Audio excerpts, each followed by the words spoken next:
Noon. Madam Court Reporter, please open the record, and everyone, please take your seats and come to order.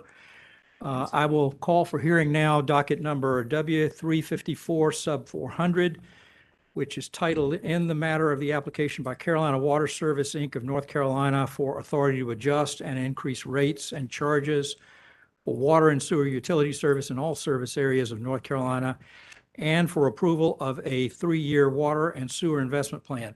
I'm Commissioner Dan Clodfelter, and I will be presiding commissioner for this hearing. Joining me at the dais this afternoon are Commissioners Kim Duffley, Jeff Hughes, Floyd McKissick, and Karen Kimmeray. In accordance with the State Government Ethics Act, at this point, I remind all members of the commission that it is our duty to avoid conflicts of interest and inquire at this time whether any commissioner has a known conflict of interest with respect to this docket. Madam Court Reporter, please let the record reflect that neither I nor any of the other commissioners have identified any such conflict. On July 1st, 2022, Carolina Water Service of North Carolina, which I might refer to sometimes as the company, filed an application with the commission seeking authority to adjust and increase its rates for providing water and sewer utility service in all of its North Carolina service areas, and for approval to establish and implement a water and sewer investment plan pursuant to North Carolina General Statute 62-1331B and Commission Rule R117A. The company proposes new rates for a base year and for the 3 years included in its water and sewer investment plan. The company also filed the testimony and exhibits of several witnesses along with the application. Pursuant to paragraph 1 of the Commission's November 15th, 2022 order providing additional hearing procedures, which I will refer to as the additional procedures order, the parties were directed to review the commission's docket maintained by the clerk and on or before November 22nd, 2022, file and serve on all parties notice of any omissions, errors, or corrections needed with respect to any item identified in the docket, and to verify the accuracy and completeness of any designations of confidentiality as to any confidential documents filed with the clerk. As of the commencement of this hearing today, no such notices were filed by any party. And the commission will therefore take notice of the official docket maintained by the clerk, and I will dispense with any further recitation of the procedural history of the docket or the various orders and filings made herein. On September 2nd, 2022, the commission issued an order scheduling this hearing, established intervention and testimony due dates, and discovery guidelines, and requiring notice.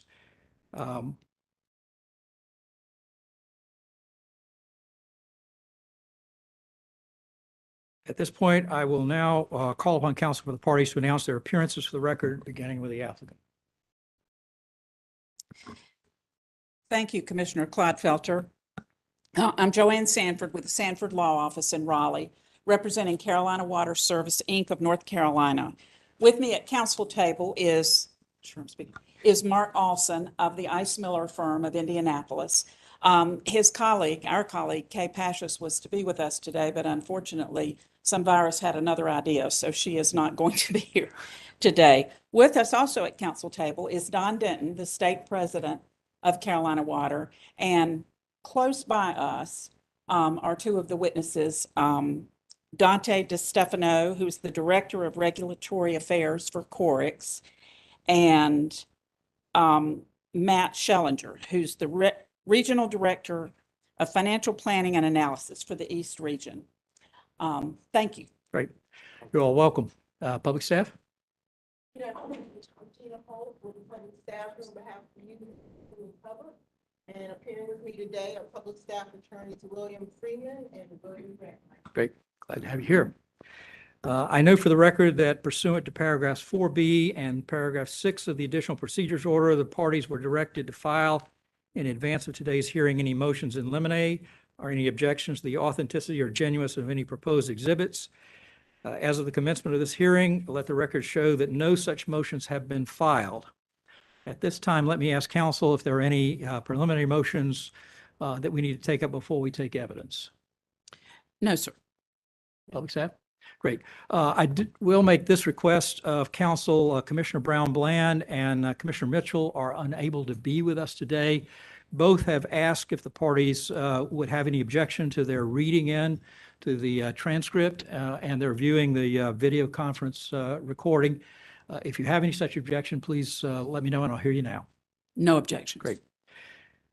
All right, let me ask if either of the parties wishes to make a brief opening statement before we begin. No, sir. Okay. If not, we will open with the case for the applicant. Before I recognize counsel, however, let me address certain evidentiary matters as provided in the additional procedures order.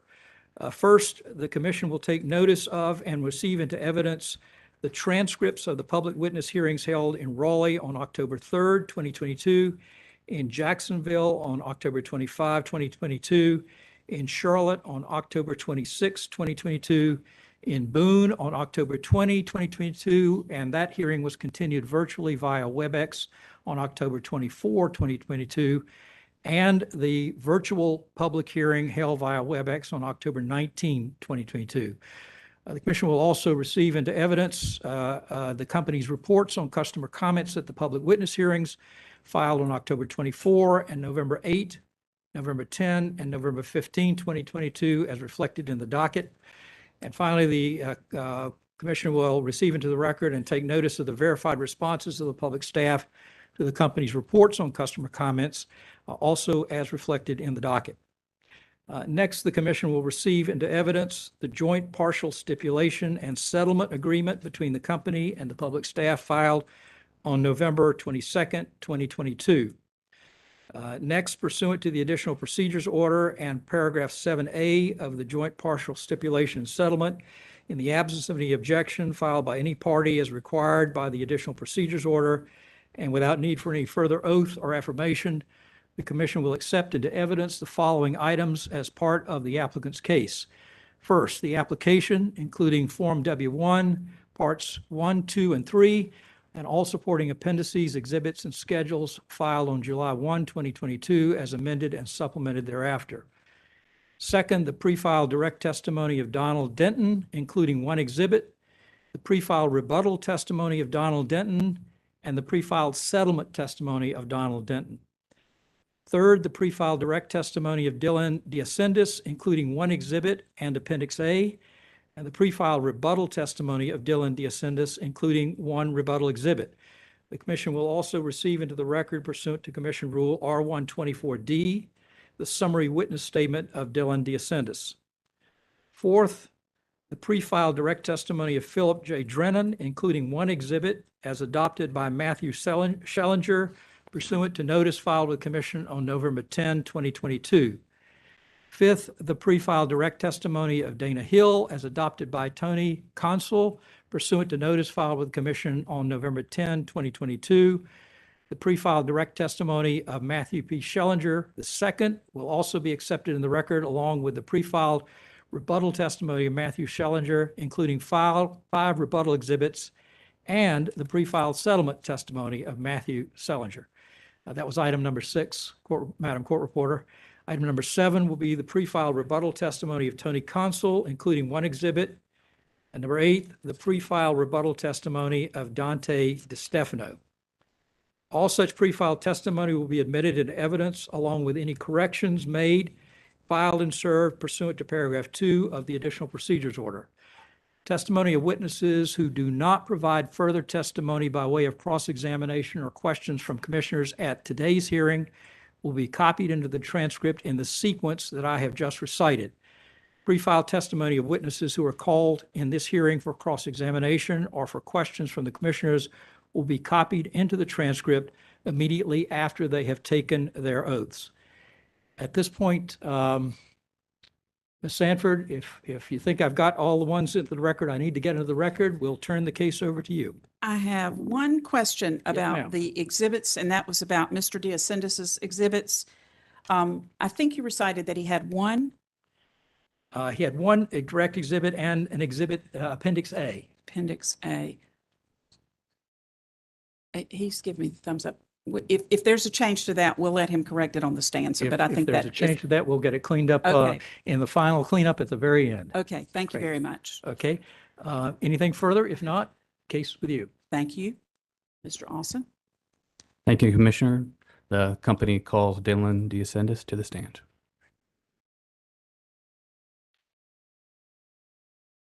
Good afternoon, Mr. DeSantis. Will you put your left hand on the Bible and raise your right hand? Do you solemnly and sincerely swear that the testimony you're about to give today will be the truth, the whole truth, and nothing but the truth, so help you God? Yes. Please be seated, sir. Mr. Olson. Thank you, Commissioner. Mr. DeAscendis, could you please state your name and spell it for the record? Sure. It's Dylan, D-Y-L-A-N, DeAscendis, D''A''S-C-E-N-D-I-S. And what is your business address? It's 3000 Atrium Way, Suite 200 in Mount Laurel, New Jersey, 08054. And who is your employer and what is your title? I'm a partner at Scott Madden, Inc. Thank you very much, Mr. DeAscendis. The witness is available for cross. Any cross-examination of the witness? Yes, Commissioner. Mr. DeAscendis, my name is Will Freeman. I think we met briefly before this proceeding started. Yes. And before that, we've never met before, right? I don't think so.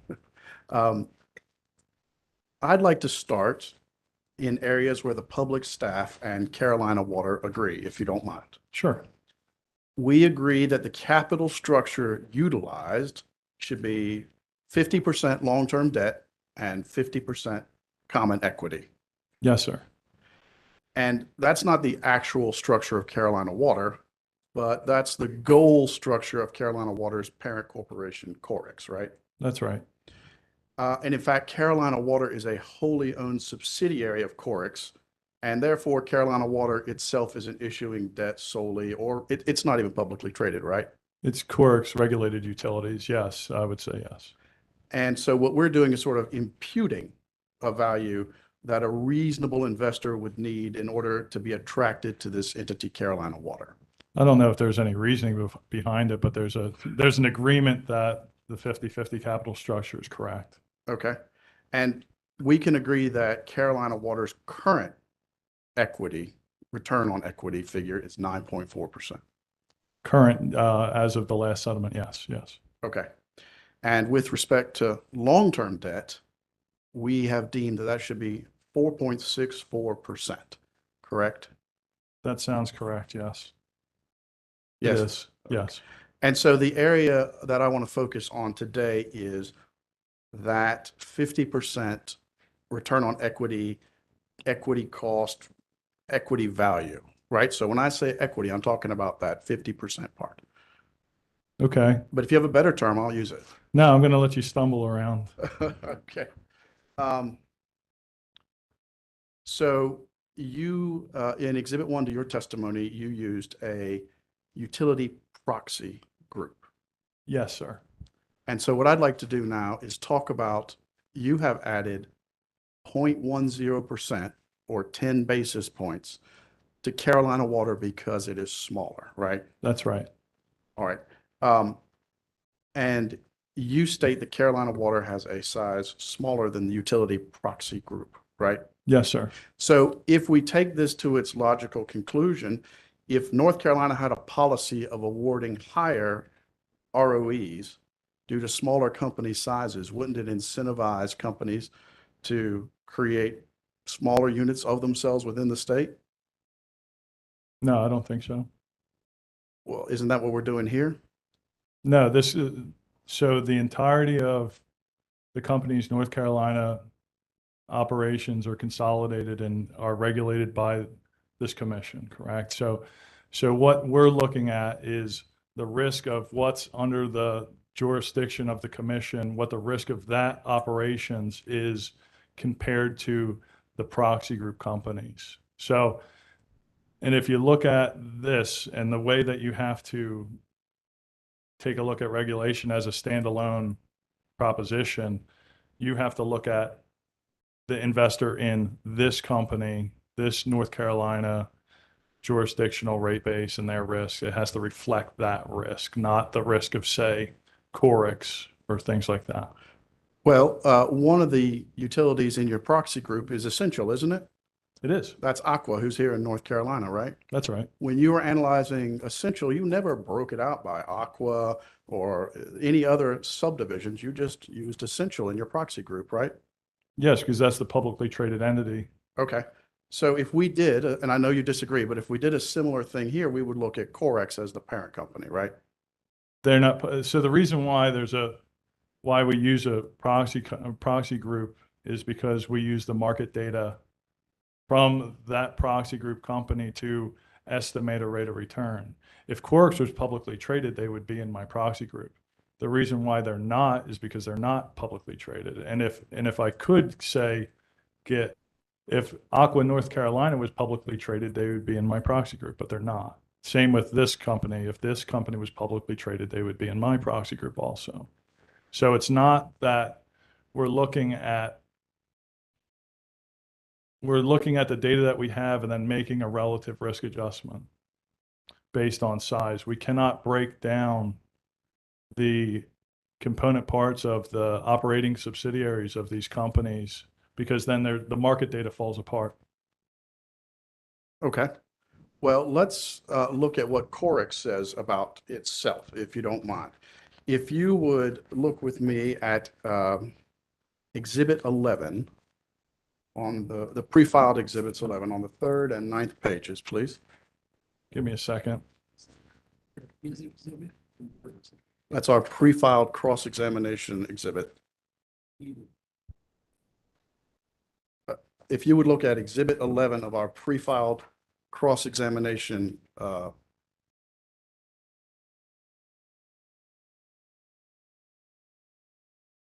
Okay, I'm there.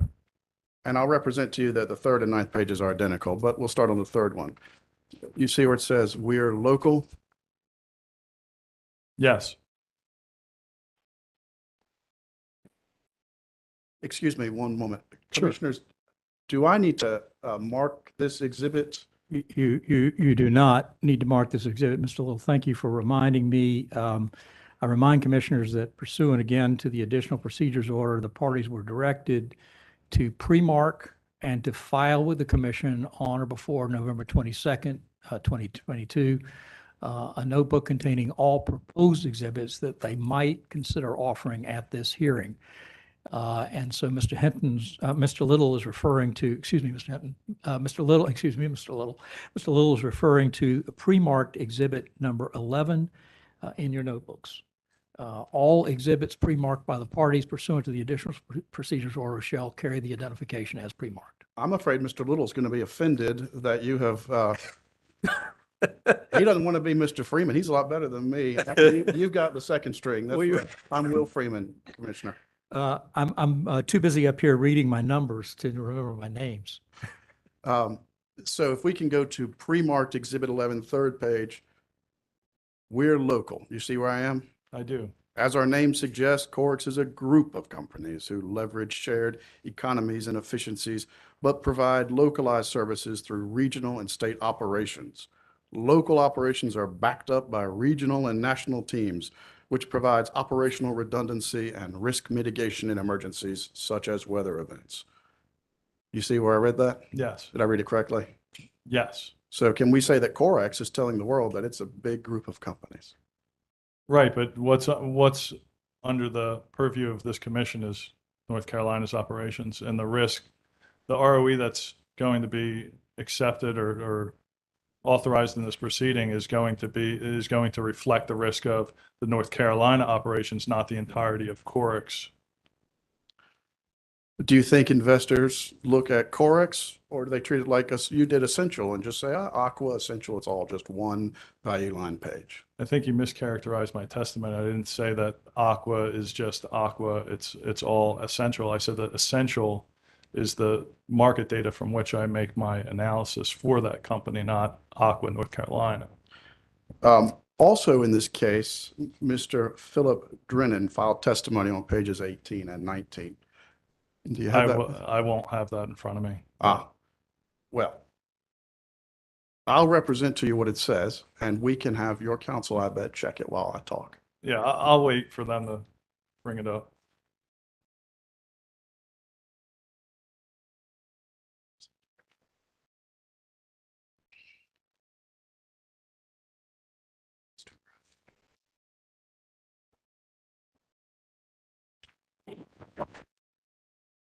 May I approach, Commissioner? You may.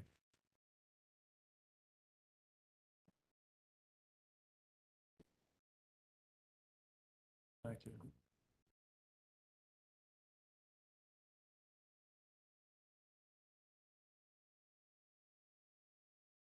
And you said pages 18 and 19? Correct. All right, give me a second.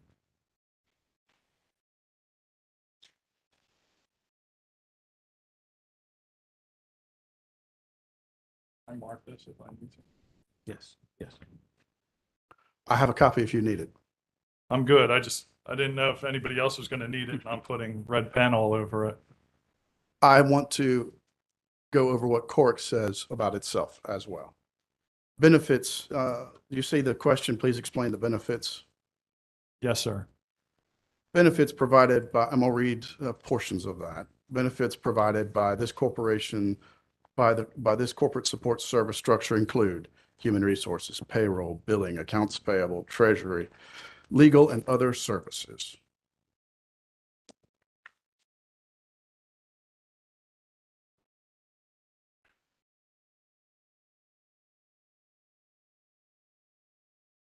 Yes.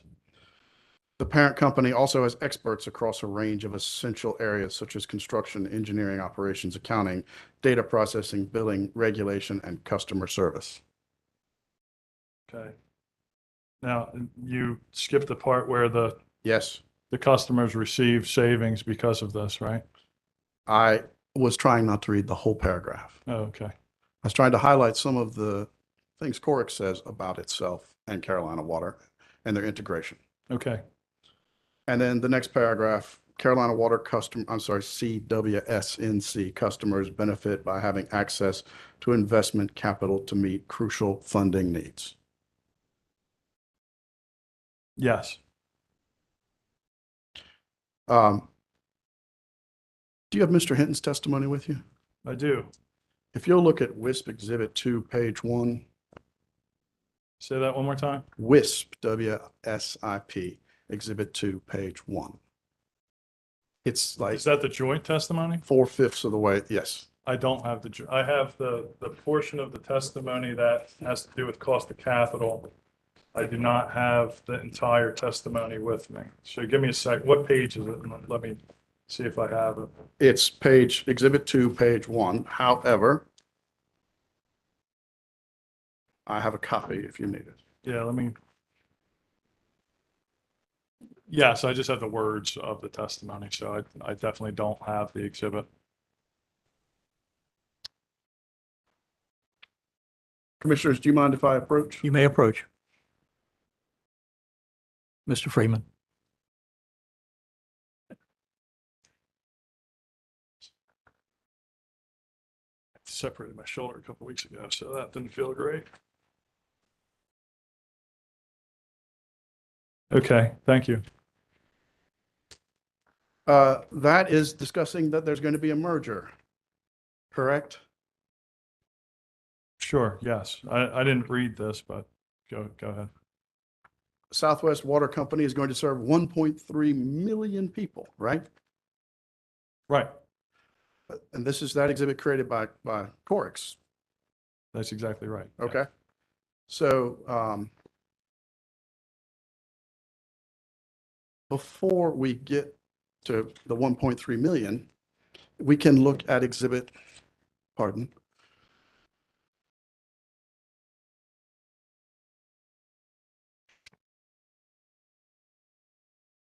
Exhibit 10. May I borrow that back? Now,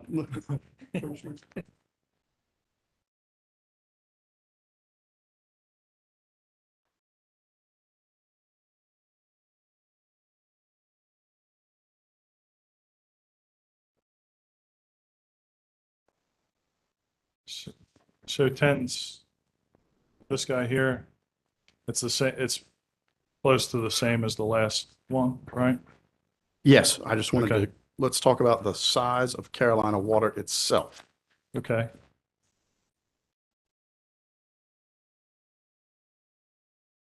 Are we finished with 10? I was going to just ask you, if you look at the second page of 10, that Carolina Water itself has 516 miles of, I apologize. I asked you if we were finished with 10, but it was 11 that I was asking you whether we're finished for. Go ahead. I apologize, yes, 10. Yeah. Carolina Water has 516 miles, 516 miles of distribution mains, Yes, sir. 284 potable wells in North Carolina. Yes, sir. Okay. So let's talk about size, just for, keep on talking about size if we can for Sure. a few more minutes. Sure. If you'd agree with me, and if you'd like to look at a map, we have one as well filed in a prior case behind Exhibit 12.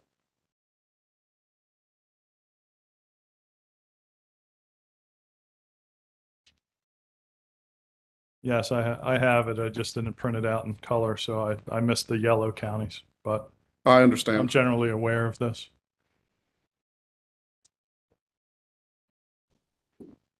And you can also see Exhibit 12 has a map, and there's also a list of areas where service is provided. You can see that it's across the entire state, correct? Yes, but it's another thing where it's putting your eggs all in one basket. All of these counties, this entire operation is still subject to regulation for North Carolina. Now, if we want to talk about Corix or the new combined company, you have a company that's diversified across 18 and 20 different regulatory commissions, regulatory jurisdictions.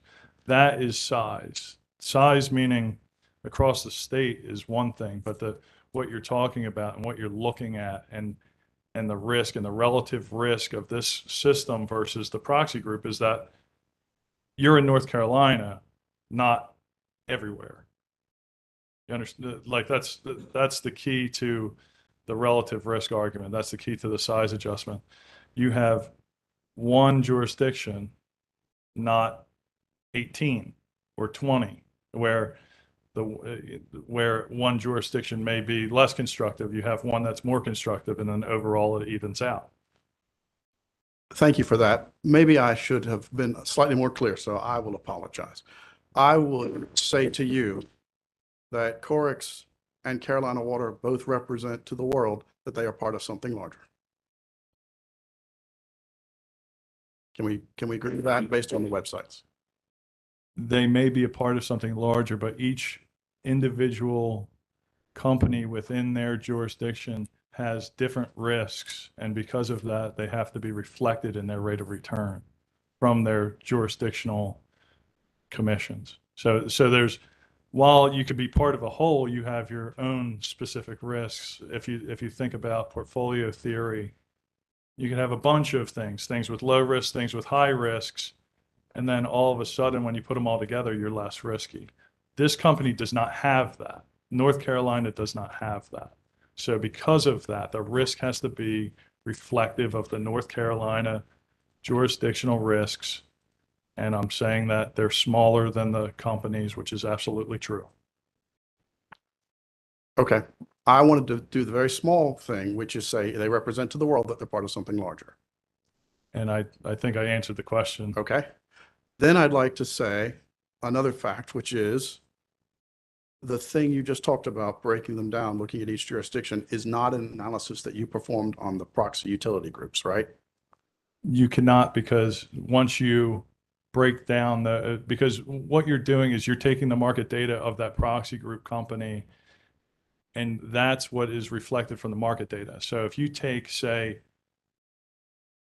Essential, you can't break down their specific risk and then change their size around, because that's not what you're deriving your rate of return from the market data of the proxy group company. So you can't say, all right, well, there's 40 different companies in, let's just call it Essential, even though it's less than that. But you can't break it down because that doesn't reflect the cost rate, because then you would have to change the cost rate for each entire one of those. Okay. I think that's a long way to say, yes, you're right, Will. I don't think so. Okay. I did not break them down, but there's a reason why I didn't break them down. You can't break down that type, you can't get market data for subsidiaries of the proxy group companies because they're not publicly traded. If you'd look with me at the exhibit, proposed cross-exhibit number 4, which was pre-filed on November 22nd, Sure. and you'll Give me a turn, second. yes.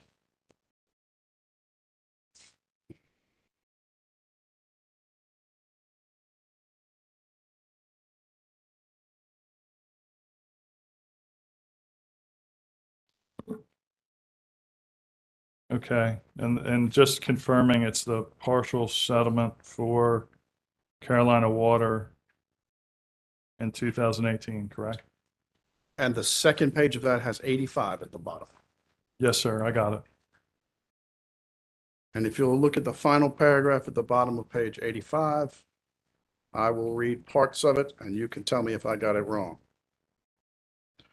While a small water/wastewater utility might face greater risk than a publicly traded peer group, because, for example, the service area was confined to a hurricane-prone coastal geographic area, evidence of such factual predicates is absent from the record. The commission notes that the witnesses also disagreed with respect to whether the studies discussed in the testimony concerning size and risk are reliable or even applicable to regulated utilities. You are correct, but there was a reason, if you go to the top of that paragraph, it talks about insufficient evidence. Correct. And if you look at pages 33 through 35 of my rebuttal testimony, it shows that I provided additional evidence which was not in that case that was settled, which means that none of this is precedent setting anyway. But if you look at this on chart 5 of my rebuttal testimony on page 34, if you look at as the size of the company decreases, the annualized volatility of their stock price increases, which would indicate higher risk for utility companies. And then if you look at chart 6 on the next page, on page 35, you'll see a safety ranking, similar comparison.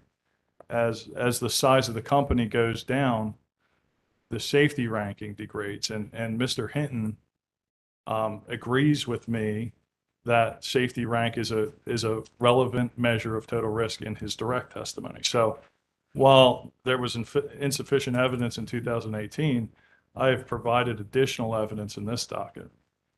Well, you said a couple of things there. First, it's rebuttal testimony, so I'd like to go into that in depth a little bit later. Second, you talked about a study, and I'd like to put a pin in that and come back to it. But third, I'd like to go back to page 85. And there the commission was looking for, it specifically noted, hey, if you're just in the hurricane coastal region, yeah, we might consider a risk adjustment. But here we have, in this case, now stop speaking as a commission, in this case, we have geographic diversity.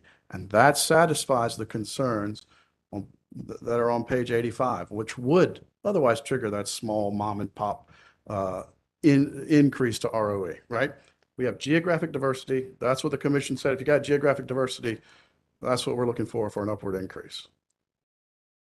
I disagree with that this is geographically diverse because it's not regulatory diverse. It could be different areas of one state, but it's still just one state. In my testimony that I talked about would still stand that way. Well, I'm going to let you and the commission argue about whose rules govern this one. Is that okay? That's fine. There are different commissioners in this case than they are in the last one too. I understand. So you mentioned the study, and I said I wanted to put a pin in that, and I'm bad to forget things. So Gina, you can kick me if I do. But there was a study that there was a study performed, and it's attached. If you'll look with me at Exhibit 2, pre-filed Exhibit Deascendis proposed cross Exhibit 2, filed on November 22nd, 2022. Say it one more time. Exhibit 2. All right, thank you. This is the Annie Wong article.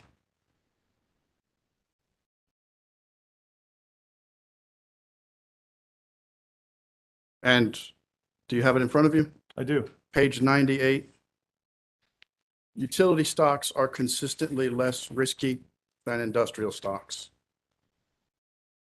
That's in section, and if you look with me at section 6, which is at the page number in the top left corner, 98. Okay. It's talking about betas, which I think we can say is a risk word there, right? So a beta is a measure of market risk. Size is a diversifiable risk. So this study, generally, since they're using changes in beta to measure the difference in the risk of size, doesn't make any sense, because if it's a market risk, that's an absence of diversifiable risk. So size, since it's a diversifiable risk, it won't be reflected in beta.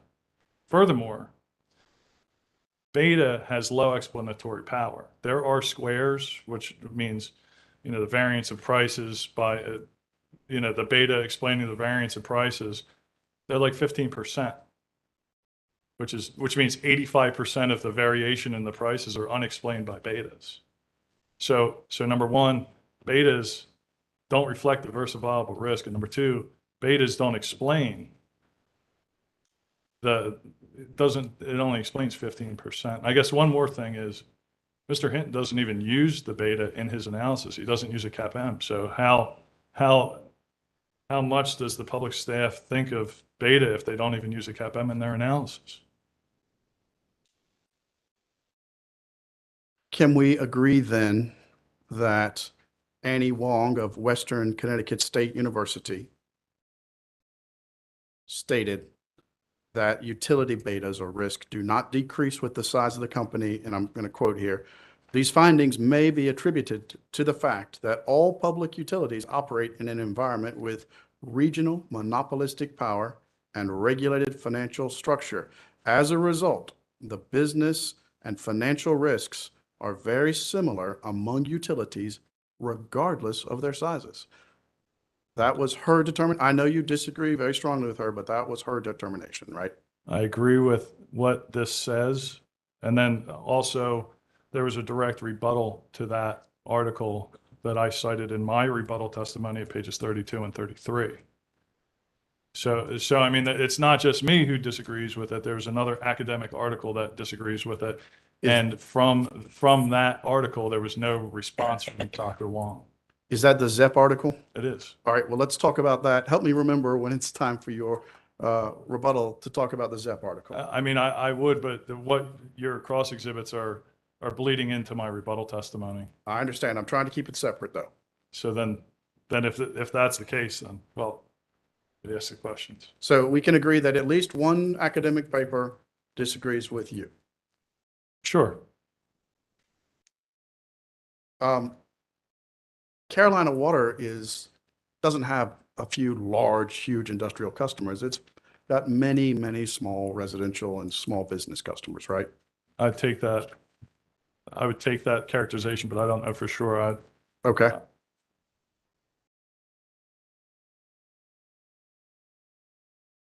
It has 56,000 customers in North Carolina. Okay. That's from your testimony.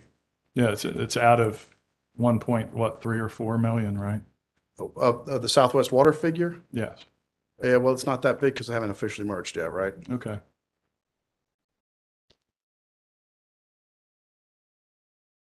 I would now like to talk to you about a different topic, which is whether the multi-year nature of this proceeding increases or decreases risk.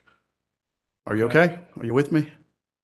Well, I doubt that I'm with you, but we'll see. Okay. I want to move on entirely from that topic, and we can go back to it if we need to, but I think I'd like to move on if you're ready. Sure thing. Thank you. Okay. On this point, whether a multi-year gives more or less risk, you and Mr. Hinton completely diverged, correct? Well, how about this?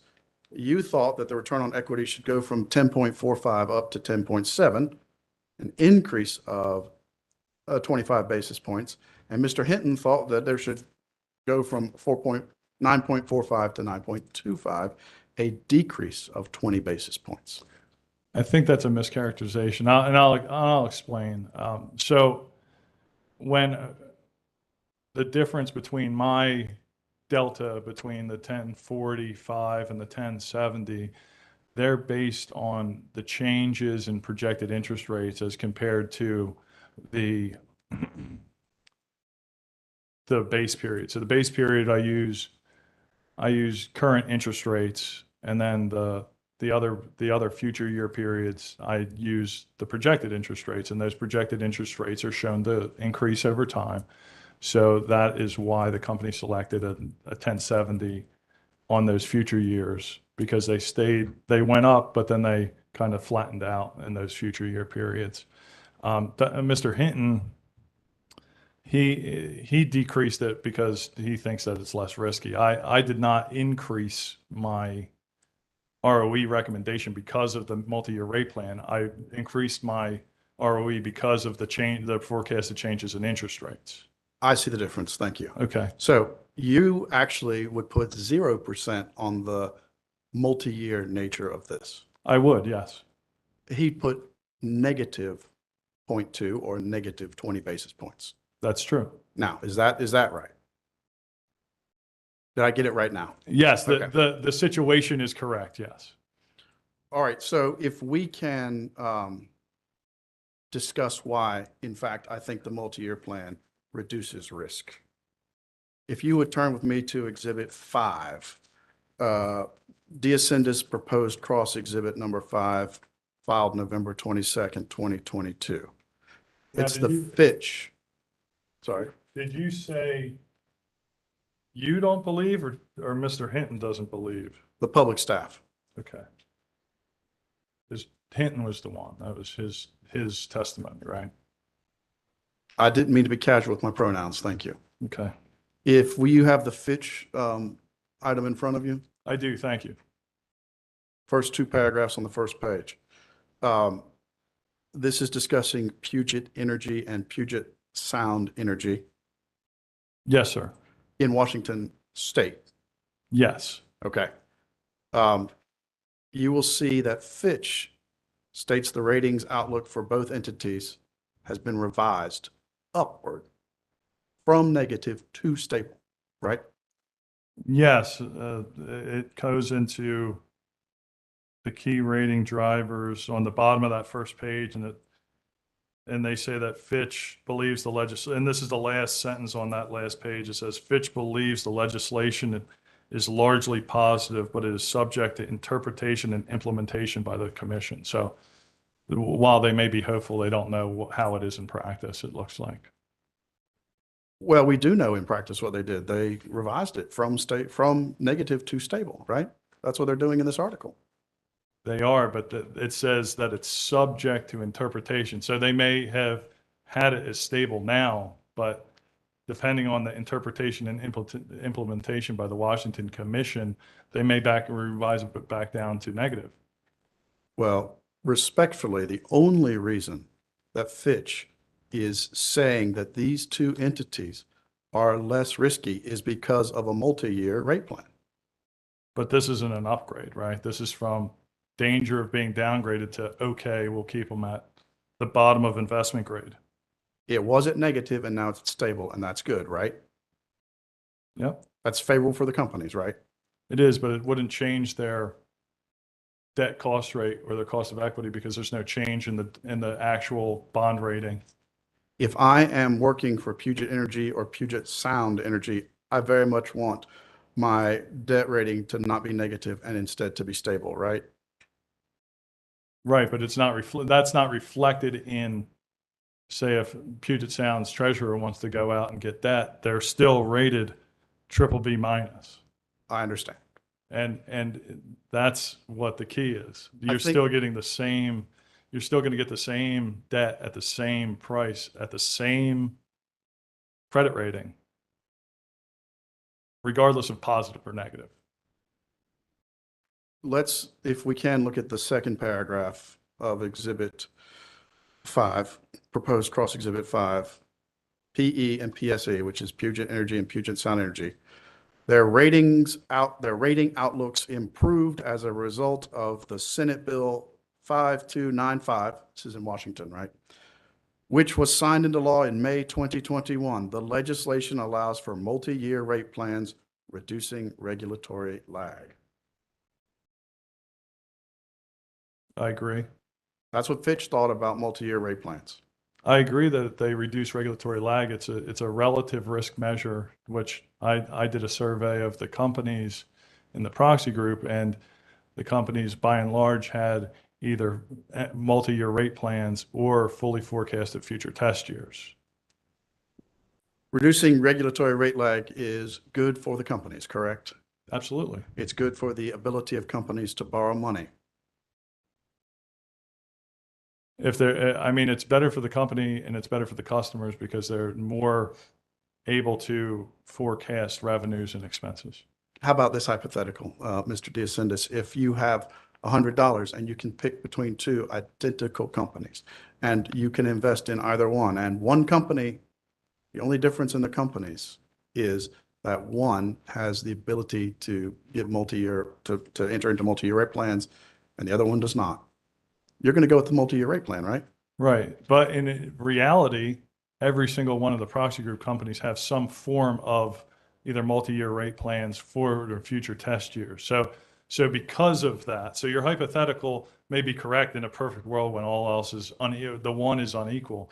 But because of the companies that are subsumed in mine and Mr. Hinton's proxy group, they all contain these type of mechanisms that frankly are the same. So you're not picking between one and the other. You're picking through all of them that have the same risk when it comes to forecasting revenues, expenses. And some of these MYRPs have true-ups behind them and decoupling mechanisms, which make them even less riskier than the company in this case. So there's a lot of different things that you have to think about when you talk about risk and return. And the key is relative risk. And what I see and from what I did with my study and what Mr. Hinton didn't do in his study, he didn't do a survey. I'm the only party in this proceeding that went through each of the parent companies of the proxy groups and determined whether or not they had an equivalent mechanism or plan. And it shows that it's reflected in the proxy group prices. So because of that relative risk adjustment, that ROE adjustment, it would be subsumed in the market data of the proxy group. All right. That was not quite my question. So I understand now. We can agree, all things being equal, Fitch, you, Mr. Hinton, believe if I've got that $100 and you can invest in either company and everything else is identical, you're going to pick the multi-year. Agree. And I understand there's a longer answer that you just gave. And that's why I'm just saying agree Okay. this time. Okay. So here's my next question, which is what I was trying to get to. In order for you to pick the company that doesn't have a multi-year, they'd need to up their return on equity, right?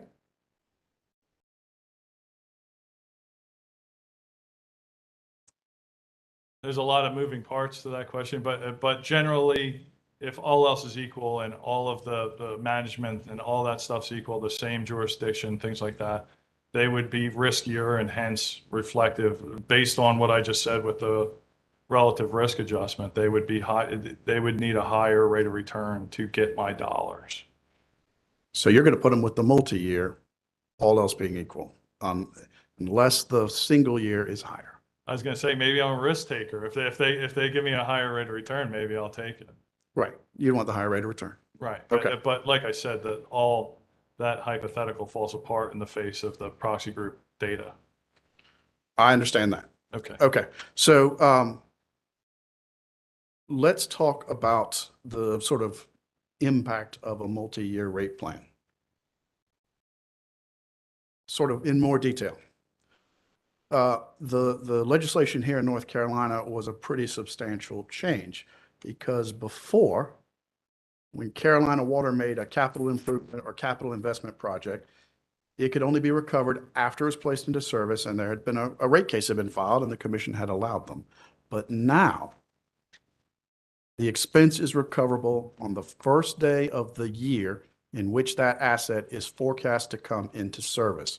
So if we fast forward to It's, if we forecast that something's going to come into effect November 28th, 2024, ratepayers are going to start paying for that asset on April 1st, 2024, which is the start of the year. You mean before that's put into service? Yeah, So I don't know if the beginning of your question is correct. Didn't Carolina Water Service have an infrastructure replacement rider before this? I'm talking about just the effect of the multi-year on replacing what I'm not talking about like WISC and WISP and all those other, WISC and CISC. Just talking about how it used to work.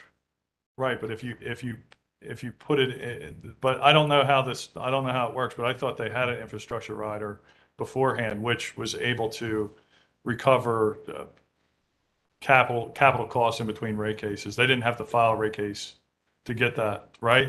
And so I'm not entirely sure, but I thought I they had understand. something. I understand what you're saying now. If they filed the rider, if they filed let's say filed a document, let me put it a little more generically, right? Okay. Then they could recover. Okay, so I think it's different than what it is now, right? If it's approved. But I do think they were able to recover some capital costs in between rate cases if they needed to. So assume with me that now that you can recover those costs before it goes into service and without having to file another document. And I just take my word for it as a hypothetical. Sure. That is a favorable thing for a company. Right, but then, like I said, you have to look at it relative to the other companies. But yeah, I would say generally what you're saying is true. It's beneficial for the company to get revenue faster and than not getting it, right? That's the definition of the lag. So I agree with that. It's just the issue is more what do those companies have? And that's where you take your risk assessment. I understand. I'd like to look at another benefit of multi-years, which is rate,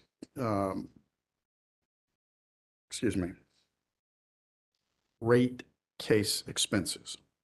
I don't like that. Okay, Because I know, I can imagine. So let me start I back. understand. Carolina Water has filed rate cases in March of 2017, April 2018, June 2019, July 2021, and then this one in July of 2022. Right. So each of those cases costs money and time, experts, attorneys, administrative, corporate time, right? Yes, sir. And we put all that expense into a basket and we call it rate case expenses. Yes, sir. The most recent rate case expense from July of 2021, $492,515. The one from June 2019, $519,000. The one from April 2018, $395,000, and the one from March 2017, $424,000. If you average those 5 years, that's $457,936.50 in rate case expenses. Okay, I'll take your word for it. Does that sound so unreasonable that you clearly can tell me that I'm wrong? No, I'm sure they pale in comparison to, say, Duke and those other folks. If Carolina Water has filed 5 rate cases in the last 6 years, they stuck to that average over the next multi-year, over the horizon of the multi-year plan, they could file 2 or 3 rate cases, but instead they won't do that because they have the multi-year. It depends if they under earn, correct? Because there's something in that rule where if you go over the band, it goes all of the excess profits go to the customers, and then there's no downside protection for the company on the other end. If it works as it's supposed to work, Carolina Water won't have to come in again. Yes. And thereby they could avoid what, $900,000 to $1.3 million in rate case expenses. And that's good for both the company and the customers, and I agree with that. And that is good for the company and the customers. And again, you're that hypothetical investor with $100, everything else is equal, but this company is going to spend $1 million less. You're going to put your money in it, right? It's another one of those things where all of these other companies have that same paradigm, right? And they have, I'm not going to say better, but they have true up mechanisms behind it. So they're protected on the bottom side. So if they go under a band, or if they don't earn their rate of return, their dollars true up. In North Carolina, they do not. So that provides an extra piece of risk for the company as opposed to the other companies that are in my proxy group. I didn't reflect that risk in my ROE. Okay. Okay. But there is a risk there. I think my question was more narrow, which is a company that has $1 million extra is more attractive to investors. I started with yes and then Okay. went on.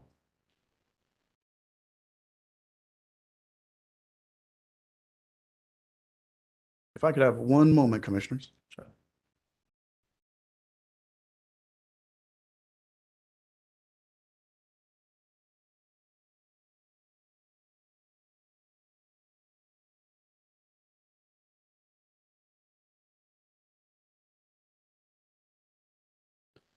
Thank you, commissioners. Mr. DeSantis, I'd like to move on to another topic and talk about your return on equity testimony. Again, 10.45 for the first year and 10.7 for rate years for the next 3 rate years, right? That's right. Okay. And if you'd look with me at Exhibit 6.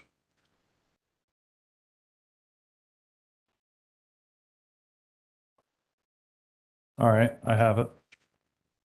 We calculated the dollar impact of 9.25 and the 10.4/10.7 here in this. Do you understand?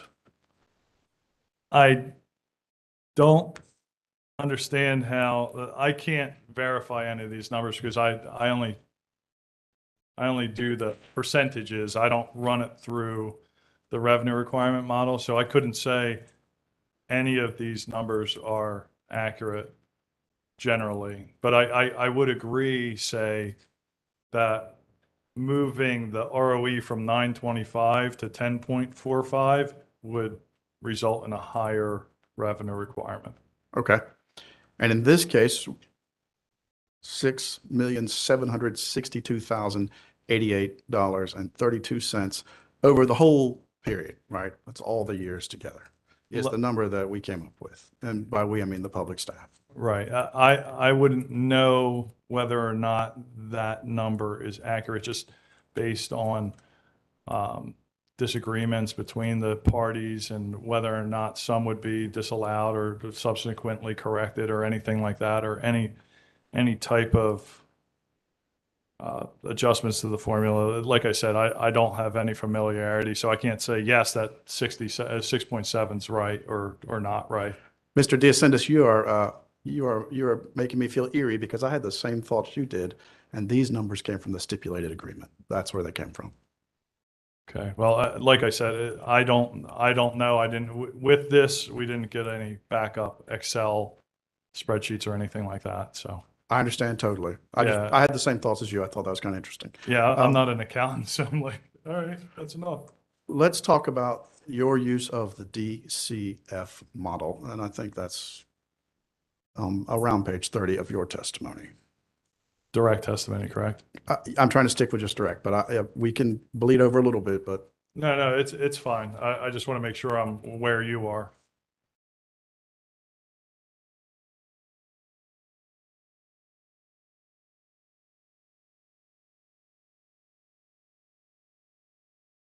Okay, I'm there. and this is sort of a theory that investors are going to purchase or invest in a company because of a stream of dividends, right? Yes, sir. And is it a common method? Yes. Okay. The 2 smallest companies, and I know they change in your rebuttal testimony, but the 2 smallest companies, Middlesex and York, had returns of 4.81% and 6.83% in your, if you look at your Exhibit 1. Now, there is something where in my rebuttal testimony, and I'm just going to say it. You take one out. Yeah, I take one out because the indicated ROE is less than the A-rated bond. And because it's general common knowledge that the marginal cost of equity is more expensive than the marginal cost of debt, it's nonsensical. In this case, I kept it in because the A-rated bond was not at that level at that point. It changed. It changed between when you filed and when you rebutted, correct? Right. So if we just look at Middlesex, 4.81%, that was your determination, right? That's right. Well, certainly you don't think 4.81% is a good return on equity in this case, do you? Well, that's why you use a proxy group, right? So you have your companies, and they're going to, even though they're similar in risk, right? They're all water companies. They're going to spit out varying rates of return, and then from that noise you get the signal, and that's why I use the mean and the median to get to that 9.37 in my direct. Well, before we get to the 9.37, the average of the proxy group in your direct, I know it changed in rebuttal, but in your direct, 9.03. That's right. Much closer to Mr. Hinton's number than your number, correct? Right, but like I said, Mr. Hinton includes several indicated rates of return that are below the A-rated bond. Is one of the problems you have with well, I'll say that, I'm sorry.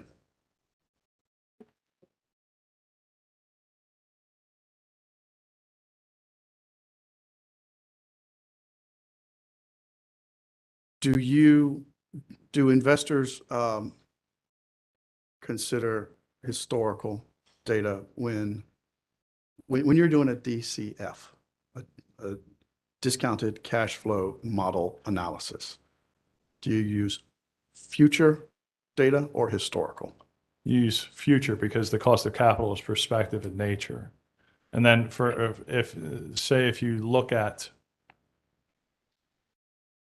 the forecasted earnings per share growth rates, like I do in my testimony, those analysts take history into account in addition to interviews with management, all the other earnings calls that they have. And if you take and you use the historical growth rates with your projected growth rates, effectively you're double counting the analysts' work that they've already done. So can we agree that actually historical data is important? To inform the analyst's projected growth rate, yes. Okay. All right. I want to say, I'm trying not to bleed over into rebuttal too. So we'll come back to this a little bit more when you're back on the stand, if you don't mind. Sure. Let's talk about your predictive risk premium model, which is a model that you based on an article written by you, I noticed. So it's not based on, the article is based on, the model is based on the Garchin mean model, which was pioneered by Dr. Engel, and we applied it to utility companies. So it's the Garchin mean model. We just put a new name on top of it. Well, I'm going to start calling you professor, right? I'm not there yet. The predictive risk premium model believes that historical volatility can be used to predict future volatility. That's correct. So you performed this evaluation analysis on the proxy companies, 7 of them in this case, right? Yes. Okay. And it spits out a pretty large number, doesn't it?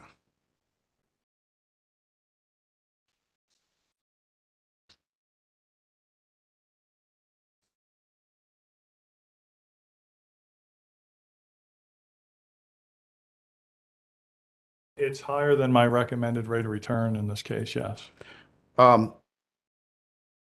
If you would look with me at DWD-4 of your direct testimony on page 2 of 16. Yes, sir. There are 7 companies in the proxy group, correct? Yes, sir. American States Water Company, American Water Works Company, Inc., California Water Service Group, Essential Utilities, Inc. That's Aqua, right? Yes. Middlesex Water Company, SJW Group, and the York Water Company.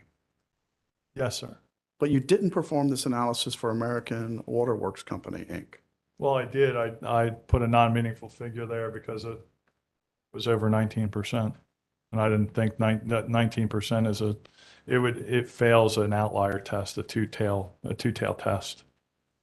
Well, yeah, it's 19.23% if I did the math right. Yeah, so I excluded it because it failed a 2 standard deviation test. So if you take the average and you run a standard deviation and then you put 2 standard deviations of the mean, that 19's over the 2 standard deviations, so I got rid of it. And if we carried it forward to 2023, it would have been 20.07, 2024, 20.04, and 2025, 20.34% return on equity, right? Yes. So your model failed with respect to 1/7 of the companies you applied it to. It's not a failure. It's one of those, it's a result that I don't deem reasonable. It may or may not prove to be true. It's a prospective model. And if you look at the stock price of American Waterworks, it has gone up significantly, and it may or may not, but I wasn't going to use it in my analysis. In your direct testimony, where did you discuss the decision to not use American Water Works Company? I didn't. You just had to hunt through this teeny tiny print and figure it out? It's not teeny tiny. Okay, I understand. There's also a method called the total market approach risk premium model that you use. Yes, sir. And that's where you take the entire market equity risk premium and the equity risk premium for the S&P Utilities Index, right? And then you add on an interest rate. Try it again. You have an interest rate component, and then you have a sort of, I guess you'd call it the risk-free utilities, risk-free market component. It's an equity risk premium added to a utility bond yield. Okay, utility bond. Yes. It relies on interest rates in the future. The base year does not. Base year is the last 3 months, and then the other ones are the projected ones are the projected interest rates are based on projections from Blue Chip and some relative spreads between AAA rated and A rated bonds. Do you have Mr. Hinton's testimony with you? I do. His direct, not his panel testimony? Yes, sir. If we can look at, let's start on page 37.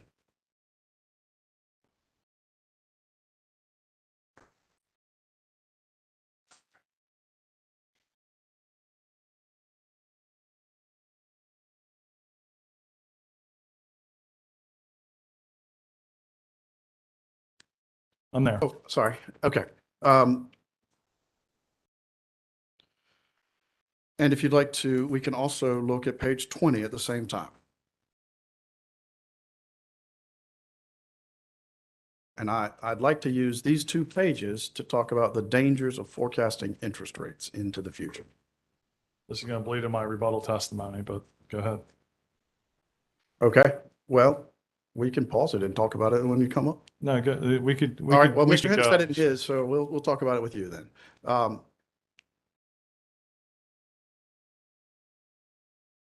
The interest rate in the Carolina Water case, W-354 sub 360, you predicted interest rates would rise to 3.8% by the third quarter of 2019, but in fact, they averaged 2.29. That's from page 20. And from page 37, that's W-354 sub 364. 127 basis points. So we were 151 basis points off and then 127 basis points off, guessing about future interest rates. Sure. There's two things for two responses to that. The first one is it doesn't particularly matter whether the interest rate projections are accurate or not. It's important that those projections are investor influencing. So when you look at blue chip financial forecasts, the federal government uses those projections in some of their projections. And those are the best projections that we have at this time. The second thing, and I go over this in my rebuttal testimony, is that current interest rates are no better at projecting the future interest rate in the rate of return, or future interest rates either. So in my testimony, I used both. And I think Chair Mitchell actually was the one who got me to do both. And I think it was probably the 2018 case. And I agree with her because both of those measures have their drawbacks. Both of them are worth consideration in this type of exercise. All right, I understand. The two methods I just discussed, not the DCF, but the total market approach risk premium model and the predictive risk premium model are less commonly used, correct? Risk premium models in general are commonly used in places, in regulatory proceedings and in investor action. So I wouldn't say one's more or less used than the others. The two that I just mentioned, the exact model that you chose to pick, the one based on your article, that itself is not as commonly used outside of, not commonly used, right? It was accepted in this case in 2018, which was fully litigated in my CAPM and in my risk premium model.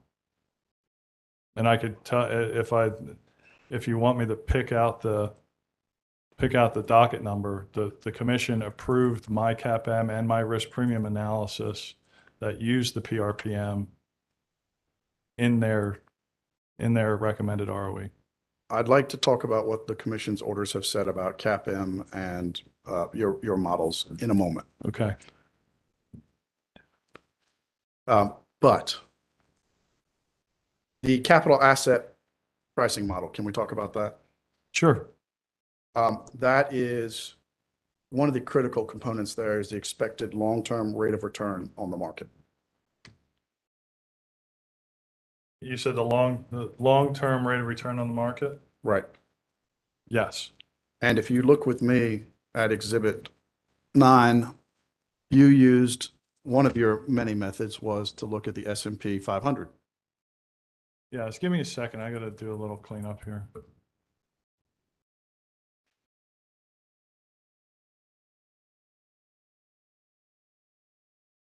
You said you're cross Exhibit 9, sir. I should have been more precise. Thank you. Okay. Yes. Hold on. That's a little bit easier with no cleaning up. Okay, I have it, sir. I'm not trying to rush you. I hope, Mr. DeAscendis, you'll take all the time you need. No, that's when you said Exhibit 9, I was like, I don't have an Exhibit 9, so we're good. Go for it. Measure 5 here in Exhibit 9, 16.42% was the total return based on the S&P 500. And this is based off my rebuttal exhibit. Give me a second. It's also found if you'll look at DWD 1 bar. Just give me a second. Okay.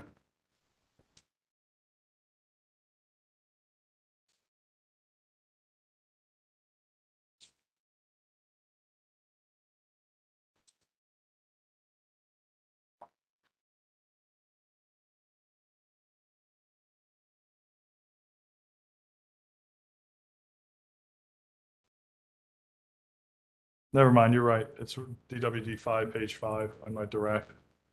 I Okay. was looking at the one that's not bolded and boxed. So I apologize. Don't apologize. We're all here together trying to figure it out. Okay, but this is an excerpt from that because this is a larger part of that exhibit. Yes, And you thought the S&P 500 was going to be 16.42%. now if you look at the average of the six, right? So I have used six measures. I did not use one, I did not use two, I used six.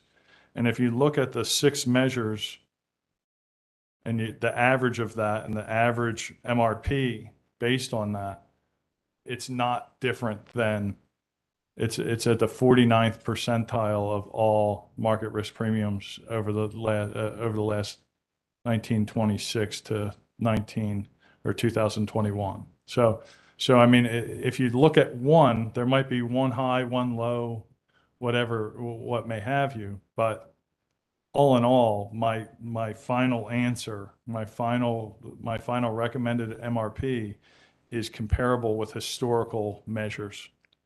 Well, I was just talking about the ingredients that make up the cake. I understand, but the cake, you don't eat raw eggs, you eat the cake. Okay.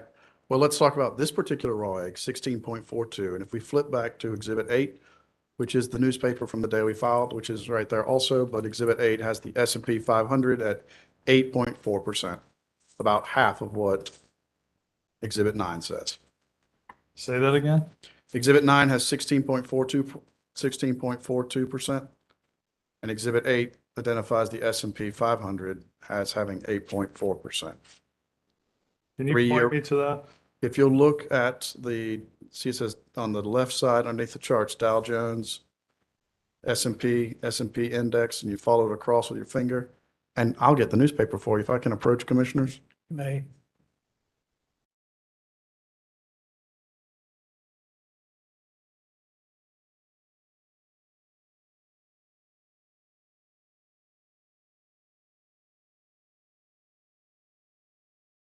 Is that the 3-year average return? And that's a geometric average, which isn't appropriate for cost of capital purposes because it takes out all of the variance in those returns. So that number, that 8.4, first of all, isn't projected. And second of all, isn't applicable because of the use of a geometric mean data.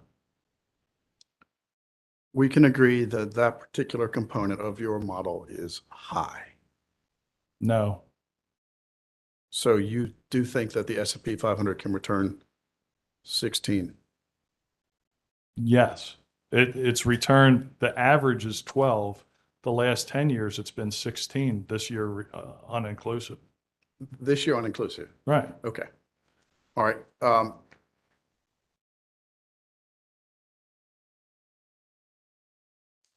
I'd like to talk about some of the orders that have addressed the issues we've talked about today.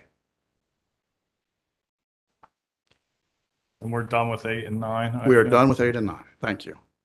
Mr. Freeman, is it possible to get a more legible copy of 8?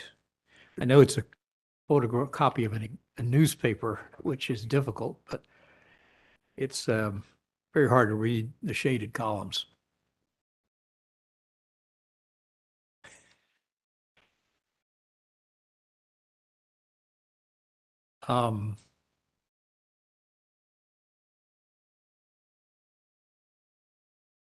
That's fine. Do you think it's possible to get a better copy substitute for the record?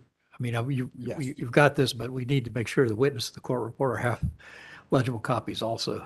We will make a better copy, Commissioner. We'll do that. All right. Thank you. Proceed. I'm sorry to interrupt your question. No, I appreciate you keeping the record literally clean. We were going to discuss some of the orders. Yes, If you need a minute to collect yourself. I think we're good. I don't want to put my papers on the Bible anymore. All right, we're good.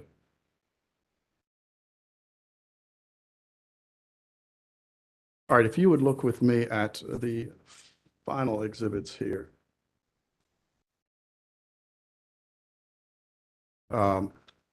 Excuse me 1 minute.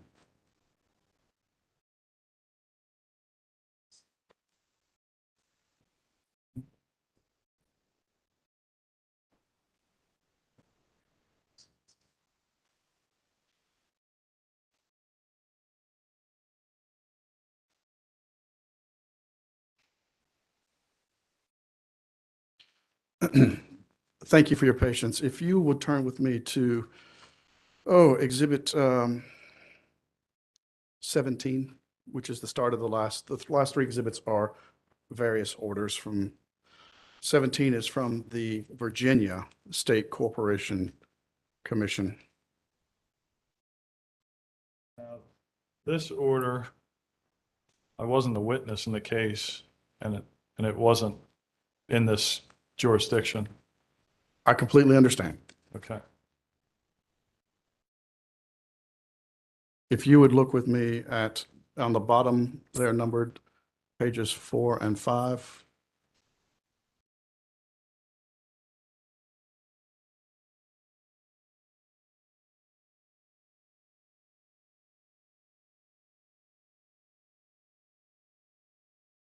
Sure. Okay, thank you. I'm not trying to rush you, Mr. Diascendis. I know you probably haven't studied these.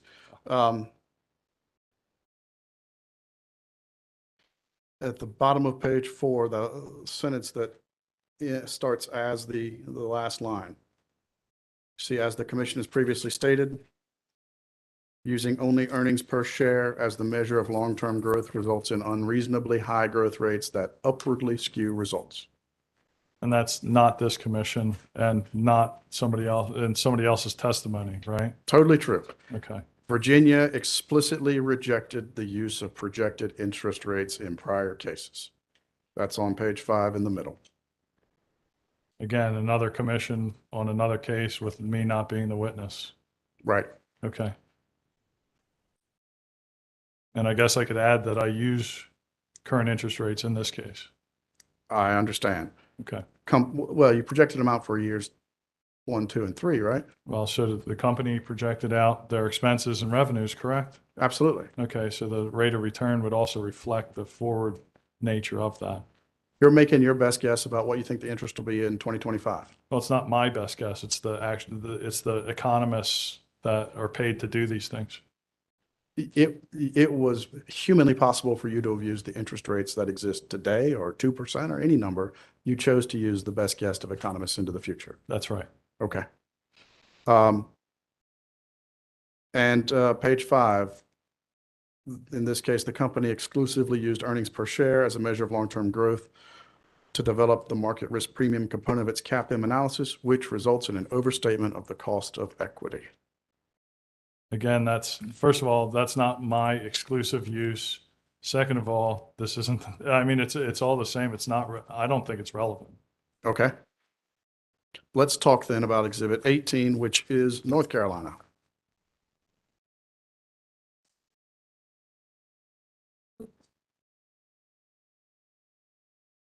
All right, I'm the witness in this one, so see what they say. North Carolina, you're the witness. All right. Okay, if you will flip with me to, well, now I've gotten out of order. If you will flip with me,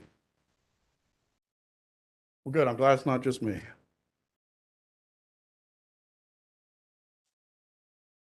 To the bottom of the page is 74. In addition, is at the top left of it. You said 70. Oh, yeah, top of 74. Yeah, go for it. The page number at the bottom is 74, even though it is not the 74th page. The top first 2 words on the top of the page are in addition. Yes, sir. And this is Exhibit 18.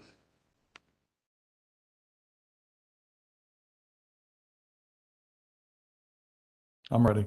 The bottom paragraph says, the uncontroverted evidence is that both Carolina Water, CWSNC, Carolina Water, and the public staff used utilities capital structure. Yes, sir. It obtains all of its debt. Carolina Water obtains all of its debt and equity from its parent company, correct? Yes. And then if we turn the page based on the foregoing,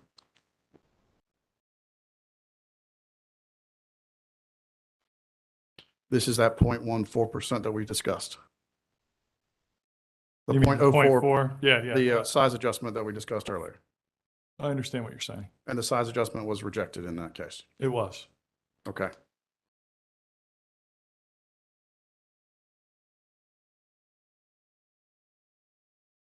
If you'll turn with me to Exhibit 19.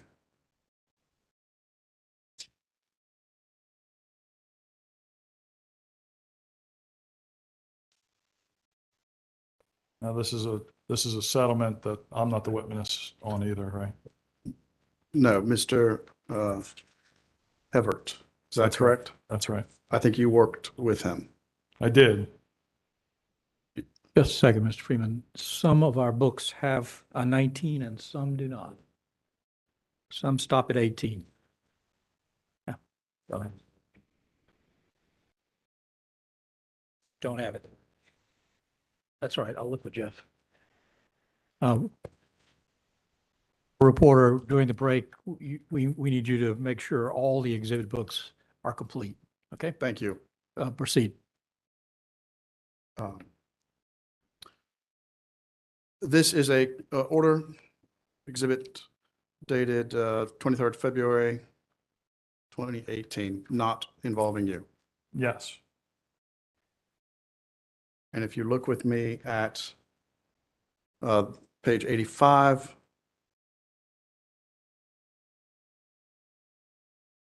witness Hevert's risk premium component of the CAPM uses a constant DCF for the S&P 500 companies using analysts' projected earnings per share forecast as the growth component. Do you see where I am? No. Are we on Exhibit 19? We are page 85. Which paragraph, sir? The first full paragraph. Okay. The last sentence, let me just read the last sentence of the first full paragraph. Witness Hevert's DCF. Do you see that sentence? Okay, I'm there. Witness Hevert's DCF dividend growth component based solely on analysts' earnings per share growth projections without consideration of any historical results is upwardly biased and unreliable. Correct, but like I said, I use 6 different, and I take into account historical risk premiums. It's my first measure 1 of my market risk premium analysis. So, like I said, this doesn't apply because you're talking about an egg and I'm talking about the cake. Okay.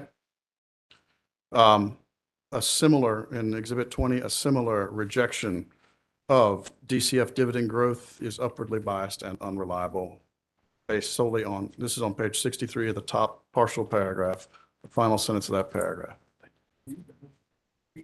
The whole sentence, witness Hevert's DCF dividend growth component based solely on analysts' EPS growth projections without consideration of any historical results is upwardly biased and unreliable. It's almost identical language to the prior order. And I disagree with what they say in the order. If you look at a study, there's a study by Easton and Summers, and some of the intervening witnesses talk about it, and some of the other cases. If we're bringing up other cases, we'll bring this one up, and they talk about the analyst accuracy and analyst bias in their reporting of the EPS growth rates, and they say that on average, the EPS growth rates are overstated by, I think, 2 or 3%. What the authors come up with, they say, analyst bias and bias goes down and accuracy increases as the size of the company grows. So the bigger the company, the more accurate the analyst growth rate and the less bias the analyst growth rate is. So I don't agree with the commission in these last couple cases because there's academic articles that show that as the companies get bigger, and the S&P are the biggest companies in the country, those growth rates are both accurate and unbiased. Thank you. Commissioner, I only mentioned this because you thought it might be an appropriate time for a break. I was going to move on to another topic. Let's take our break to give the court reporter and all of us a stretch break. We'll come back at 3:45. And if I could ask Mr. Freeman during the interim, again, we've got some books that go through Exhibit 20 and some that stop at Exhibit 18. So we may just need you to confirm that all the exhibit books are complete during the break. Okay? Thank you very much. We'll be in recess until 3:45.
Mr. Freeman? You're still up. Thank you, Commissioner. Mr. DeSantis, if you'd like to proceed. Sure. You used a non-regulated proxy group in one of your analyses. Yes, sir.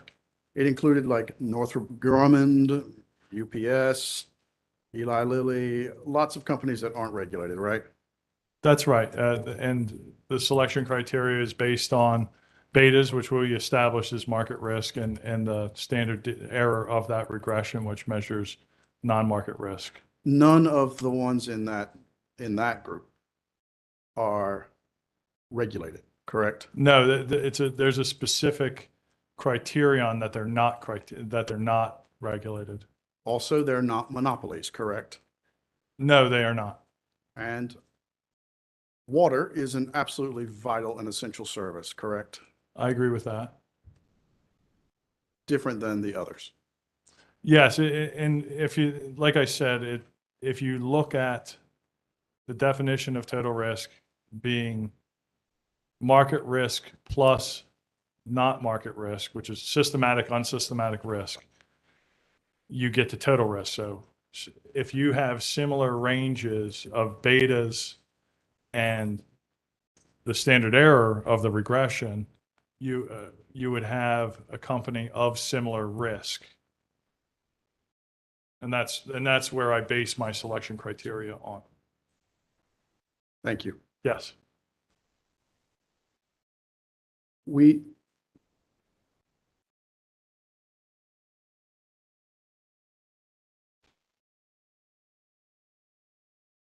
Excuse me, 1 minute, Mr. DeSantis. Sure.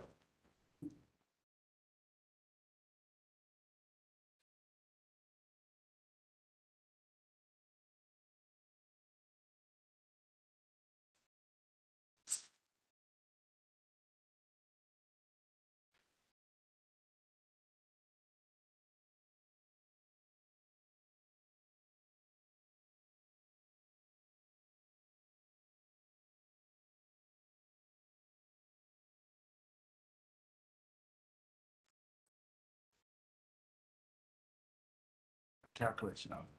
We were talking a minute ago, thank you for your patience. Sure. Thank you. We were talking a minute ago about that you had actually done a R-square and a regression analysis not in this context, but when performing your other evaluations of the stocks, correct? Are you talking about the general proposition that R squares for betas Yes, are less than around 15 to 20%? yes. Yes. Okay. That means what, 85% is not? That's right. So the non-regulated proxy group with UPS, US, United Parcel Service, Northrop Grumman, and all those, 85% of it wouldn't be captured by your beta comparisons, correct? Well, if you're going to accept beta as a risk measure, then you would accept it as a measure of market risk. But if I'm Mr. DeSantis from 30 minutes ago and I said that it doesn't capture but a small percentage, then I would have an issue with it. I still use the CAPM, so I do believe that it's a measure. It's an imperfect measure, and that's why you have to use multiple models in your analysis. Thank you.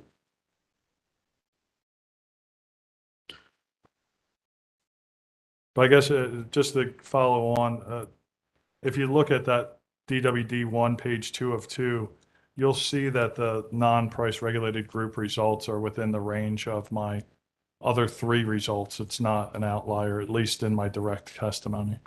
Okay. I would like to talk about your track record.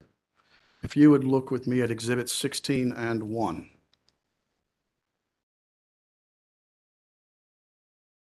We're looking at two exhibits together. They will both be discussed, but I thought we could sort of have our finger on one and flip back and forth. Okay, so we're looking at both exhibits 1 and 16.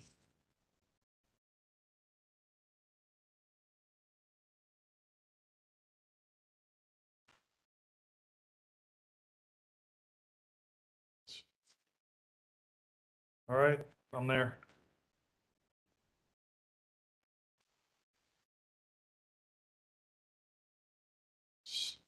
Yeah, 1 and 16, you said? Yes, sir. Okay. You might recognize 16 as an exhibit in a prior cross-examination of you. Yes, I have written old on it. And this is the Exhibit 16 is an average of cases where you provided testimony, and it compares the authorized return on equity versus what the return on equity that you advocated for. And you're looking at 16 right now. 16 for now. Yes, and I would note that every decision except for 4 were settled. Okay. And if you look at the bottom, there's an underlined average authorized ROE basis points below Mr. Diascendis's recommended ROE equals 127 basis points. I agree with the math, but like I said, all but 4 were settled. And I believe that the Arizona Water Company Northern Group case that was authorized in 2019, my rebuttal position was 975, so that gap isn't 174, it's less than that. Okay. I think that you said I agree with the math in your prior testimony, so you have a consistent thought about this exhibit.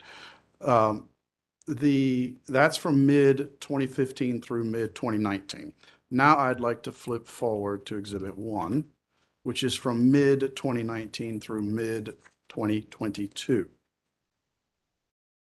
And Exhibit 1 consists of 2 pages. There's 13 cases there. And if you added up all 13 and divided, you'd see that it is 132 basis points.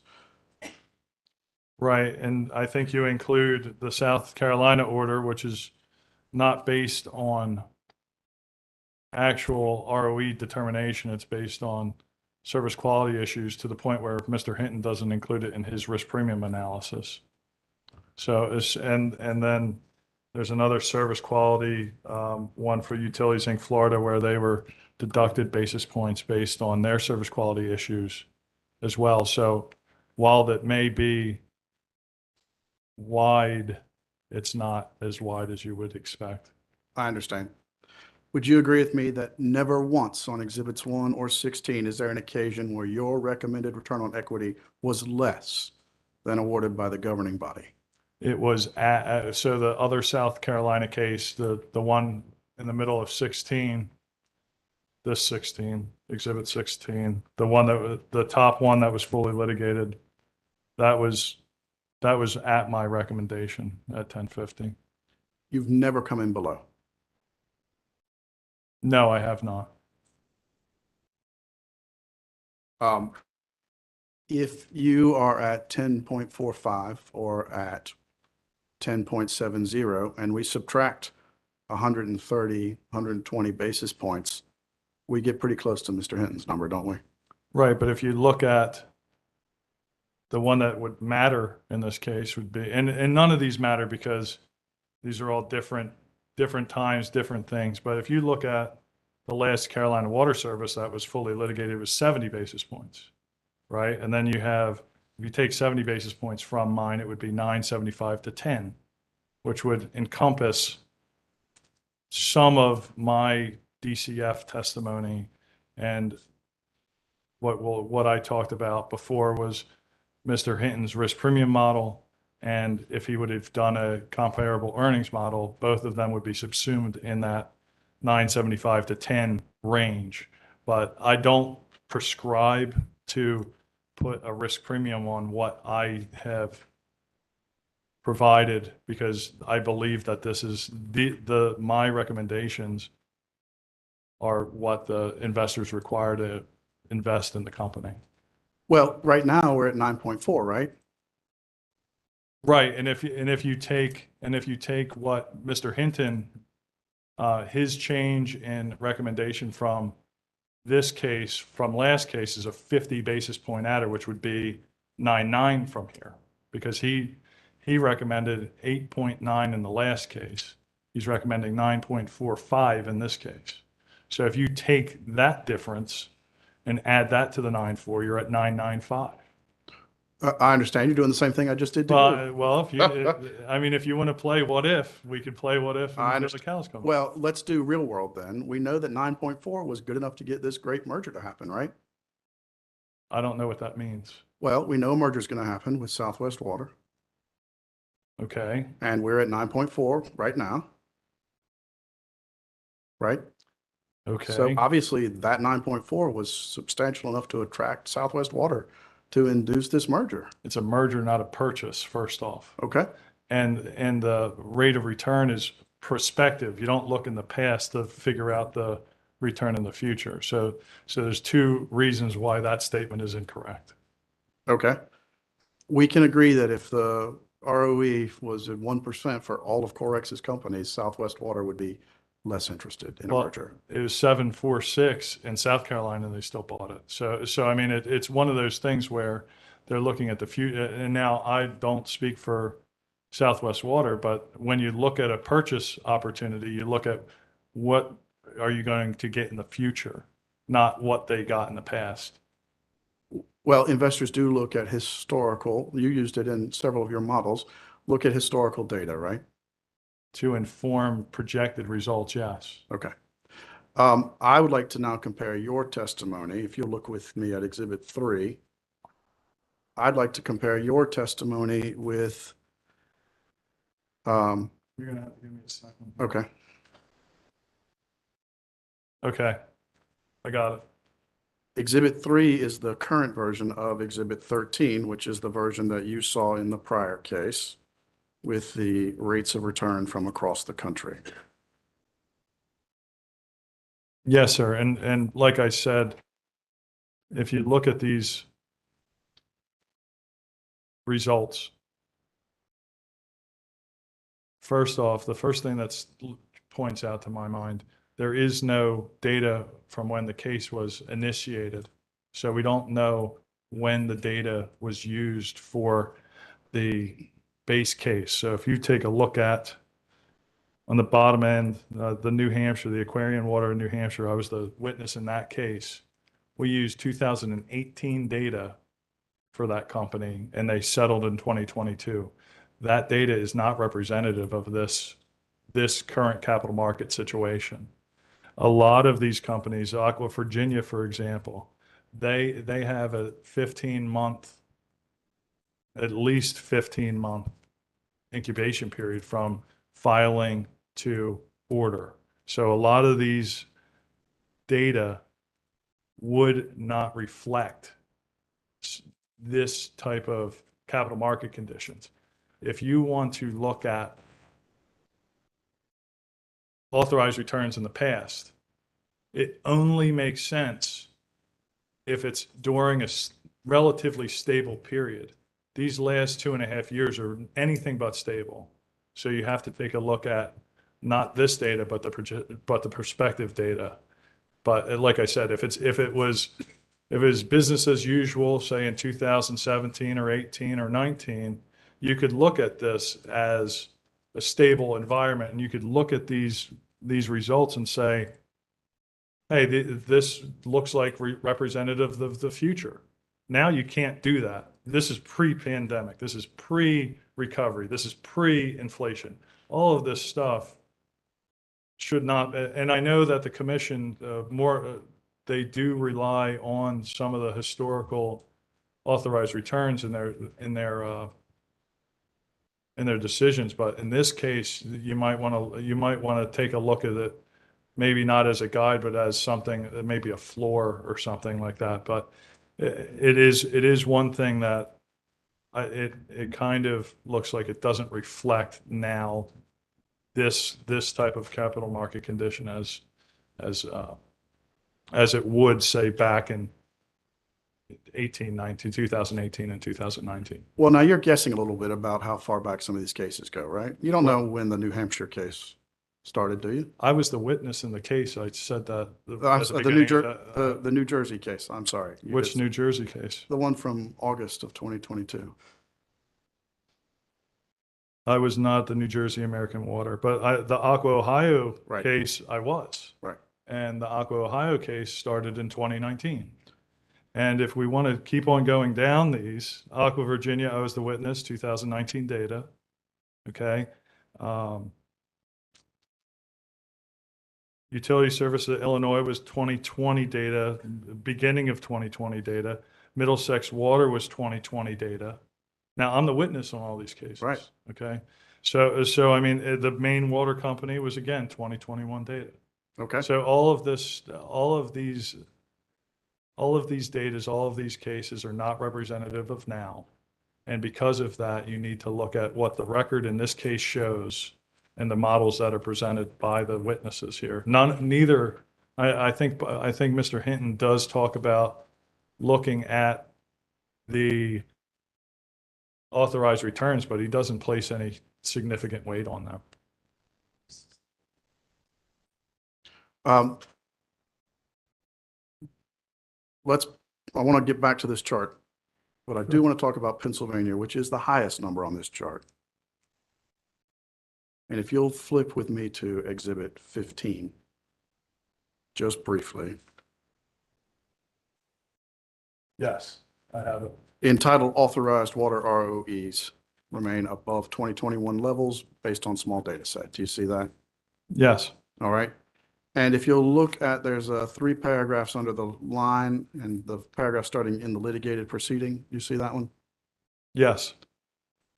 And that is Aqua, Pennsylvania. And there is a 10-point, I'm going to read the whole paragraph. In a litigated proceeding, the Pennsylvania Public Utility Commission authorized Essential Utilities, Inc. subsidiaries Aqua, Pennsylvania, Inc. and Aqua, Pennsylvania Wastewater, Inc. a 10% return on equity, which included a 25 basis point management performance bonus.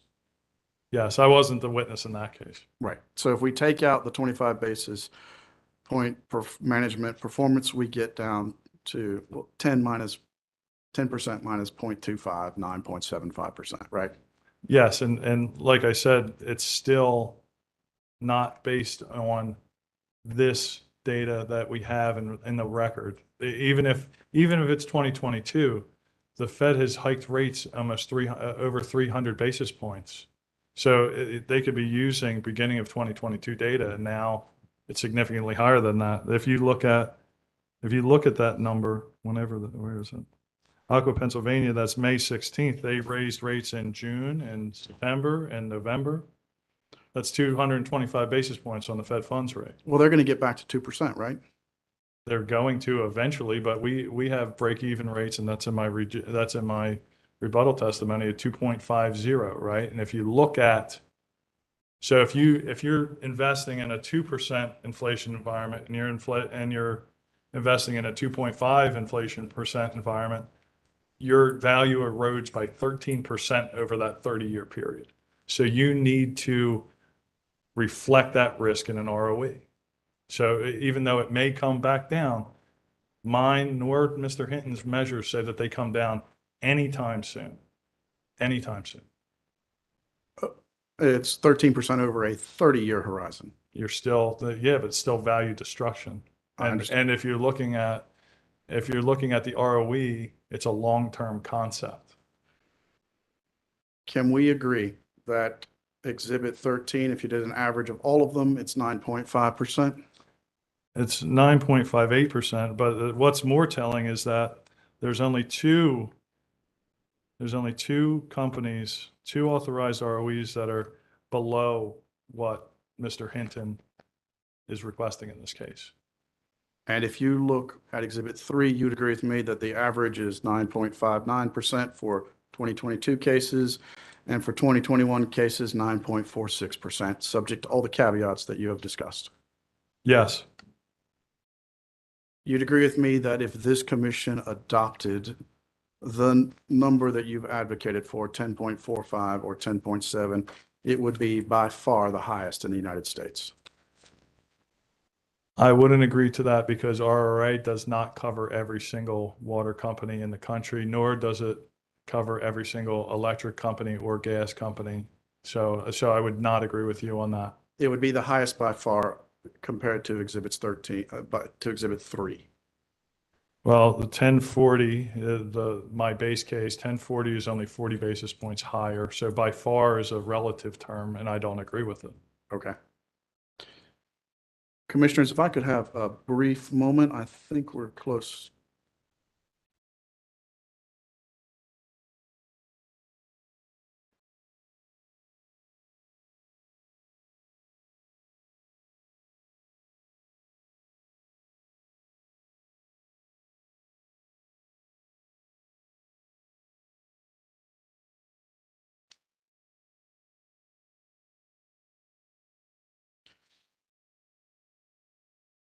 Commissioner, I would move, I believe now is a good time to move my exhibits into evidence and also, Let's hold till we've gone through redirect and commissioner questions, and then we'll take motions relative to and at exhibits. some point I was going to discuss some confidential information that will take less than 5 minutes, but I can do that at the conclusion if that's, Let's get through Okay. redirect and commissioner questions, and then we'll take up any Thank you. confidential matters, okay?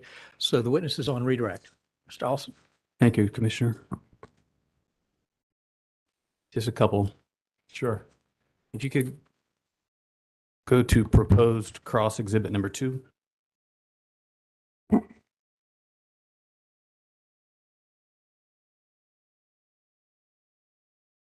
going to take me a while. What is it? What is it? This is the Wong article. Oh, okay.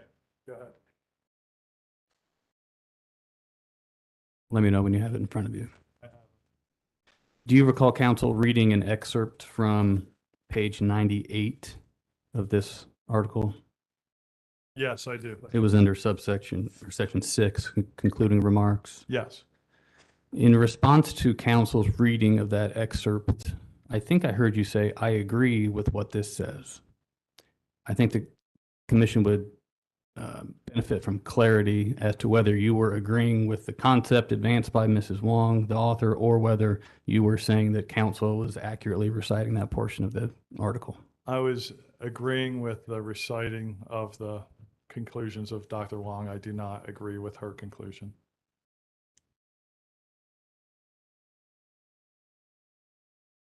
And if you could turn to proposed cross exhibit number 6.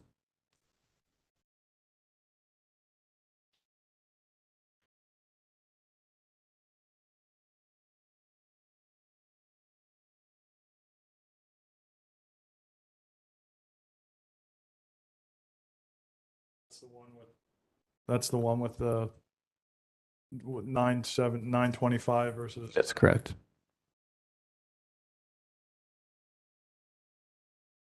That's one page out of 80. So give me a second, but you can go with your question and I'll find it by the time you're finished.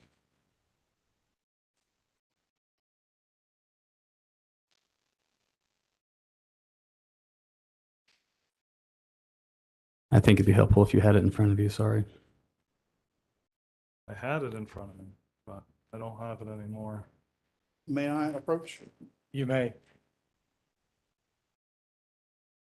I appreciate it. Thank you. Thank you. Do you have proposed cross exhibit 6? I do. Do you know where this document comes from? No, Prior to preparing for this hearing, have you ever seen this document? no, Is there any header on the document that reflects from where this document comes from? no, just the proposed cross exhibit. Can you verify the numbers on this document? No, I can't, And why not? because my assignment is to determine the ROE of the company, not the fallout of the revenue requirement, nor do we have any backup as far as Excel exhibits or Excel sheets.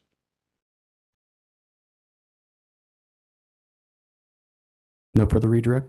Thank you, Commissioner. Thank you. Let's see if we have any questions from commissioners for Mr. DeSantis. All right. Let's do this. Let's hold motions relative to exhibits. And I understand we have a short line of confidential questioning. Mr. Freeman, correct? Correct, Commissioner. All right, let's do this at this point. Persons in the room, if you have signed a confidentiality agreement with the company and the public staff that allows you to access confidential information, You may remain in the room. If you have not signed such an agreement, we're going to have to ask you to step out of the room. Don't go far away because we're going to come back into public session. But because this is confidential information, if you have not executed a confidentiality agreement, I'm going to ask you to please exit the room at this point. And then when we're done with the confidential testimony, we'll bring you back.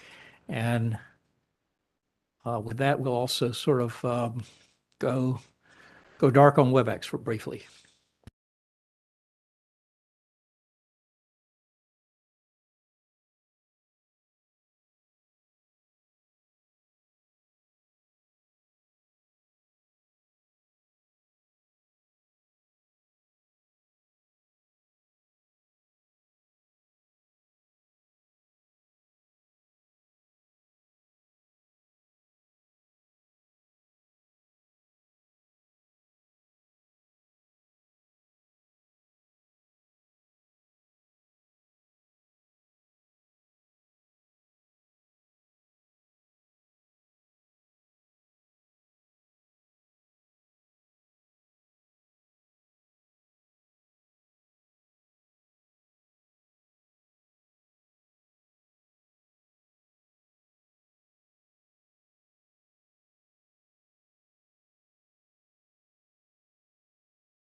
done with the witness on direct examination, cross-examination, redirect examination, and commissioner questions on both public and confidential subjects. Am I correct? Well, I can't, For the direct testimony. correct. Okay, then we'll entertain motions with respect to exhibits.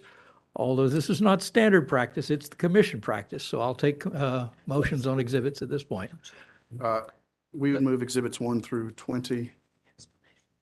I'm sorry, I should say pre-file. The exhibits filed on November 22nd, 2022, marked in the upper right corner, W-354 sub 400, public staff, D. Ascendis, proposed cross-exhibit numbers 1 through 20 into evidence, Commissioner. Well, that's the motion. Mr. Freeman, let me clarify. I was keeping a running list here in sequence. I do not believe there was any testimony about exhibit number 14, unless I've missed my guess. Ms. Holt is telling me the same thing, and I apologize. I would exclude 14 from the motion. Then I have a motion, and I'll hear you on the motion. I have a motion to move proposed the Ascendis cross-examination exhibits as pre-marked exhibits 1 through 20, excluding number 14. And presumably your motion is that exhibit 7 shall be admitted into evidence under seal as confidential. Thank you, Commissioner. That is the motion. I'll hear you. Thank you, Commissioner. We object to the admissibility of proposed cross exhibit number 6. And I preface this by saying that we've read many times have read and reviewed the additional procedures order and have sought to comply with it. And if it requires leave to make this objection, we would request such leave. Upon receipt of proposed cross exhibit number 6, it was unclear how it was going to be utilized during the proceeding. Now that cross has occurred, and I think it's clear that proposed cross exhibit number 6 lacks foundation in that the testimony demonstrated that the company witness did not know what the document was.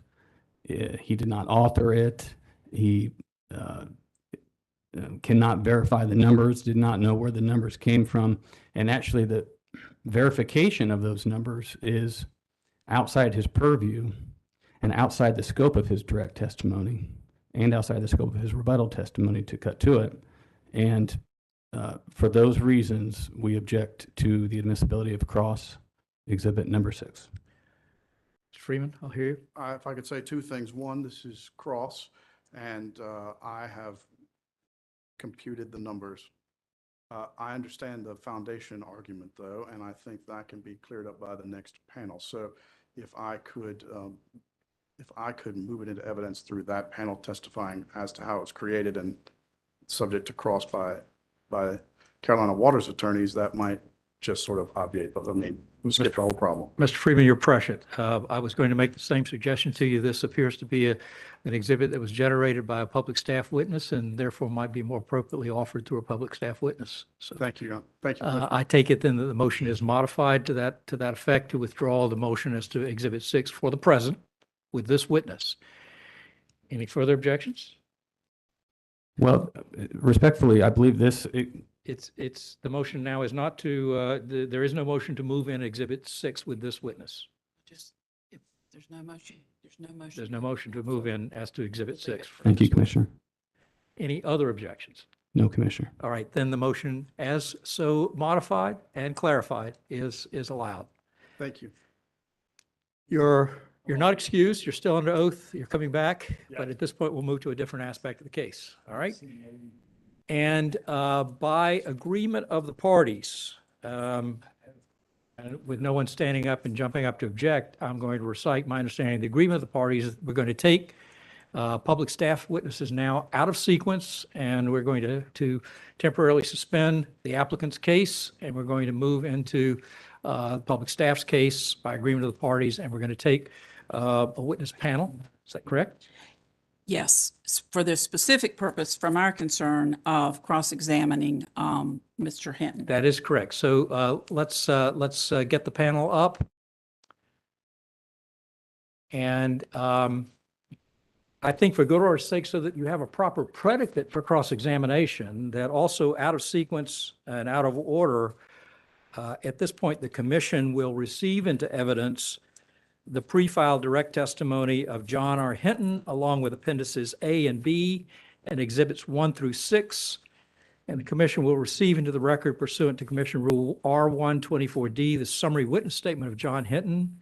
In addition, the commission will receive into evidence the pre-filed joint testimony of John R. Hinton, Charles M. Junis, Gui Fengsun, and Feng Zhang, along with appendices A, B, C, and D, and exhibits WSIP 1 through WSIP 10. And those will be received into the record pursuant to the additional procedures order without objection from the parties. Also in accordance with paragraph 7A of the joint stipulation, and without need for further oath or affirmation as to the pre-filed direct testimony and exhibits. So I think we now have a proper predicate to have the panel in front of us, but since you're going to provide oral testimony, we'll give you the oath for your oral testimony. So hands on the Bible, left hand's on the Bible, right hand's up. Do each of you and each one of you individually, solemnly and sincerely swear that the testimony you're about to give in this proceeding will be the truth, the whole truth, and nothing but the truth, so help you God? I do. And just let me know for the record, too, that Ms. Feng Sun was also on this panel, but her testimony has been excused, and she will not be appearing as part of this panel. All right? And with that, Mr. Hinton, did you prepare and file on October 26, 2022, direct testimony consisting of 41 pages, Appendix A and B, and 6 exhibits? Yes. And if I were to ask you the same questions again today, would your answers be the same? Yes. Do you have any additions or corrections? One correction. On page 5 of my direct testimony, the table there. Your Honor, I would object for the moment. Am I Here- correct that corrections should have already been submitted in advance of now? corrections were to have been submitted as required by the procedures order by November 22nd. However, Mr. Olson, if there's an additional question that was overlooked, I will hear the additional question. Go ahead. On the table there, starting on line 7, the number for overall return proposed says 7.045. It should be 7.05%.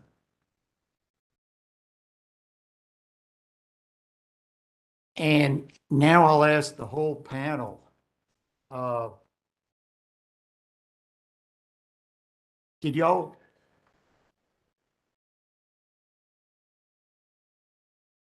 Oh, will you please state your name and what your position is with the public staff, Mr. Hinton?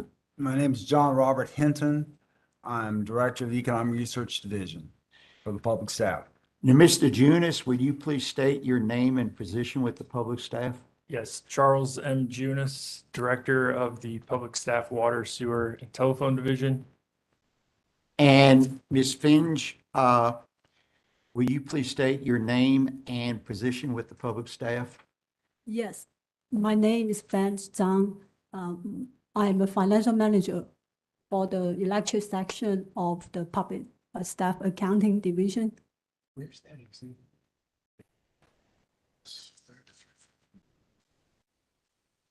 Now, for the whole panel, did y'all pre-file on October 26, 2022? Okay, we don't do that. Okay, I asked the panel, and I think Finge is the one who created this. I'm not sure. Mr. Grantmeyer, we have already taken into evidence all of their pre-filed testimony, and their pre-filed exhibits have been received into evidence. But this, can I approach the witness? I want to hand her the cross-examination exhibit number 6 that we had a conversation about. If that's the purpose of the direct examination, at this point, I'll allow it for that purpose, yes.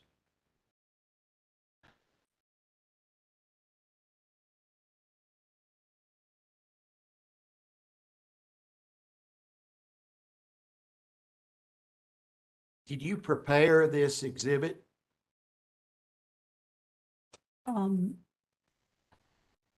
What would be the best way to put this on? So as some degree, yes, those numbers is directly from the public staff settlement exhibit with the assumption of the 9.25 for ROE as well as the what the company proposed on their application. So, using the 9.25 and the 10.45, those numbers would be correct for the base year? And each of the other years, you know, the 10.7 for rate year 1, rate year 2, and rate year 3, is that correct? If you are only talk about this schedule, that's how we prepare those number based on the percentage of the ROE provided by the company. And the last column that says some, those numbers were calculated by the Public Staff Accounting Division? I don't think that's the sum. I think it's Mr. Freeman said he calculated those numbers. Thank you.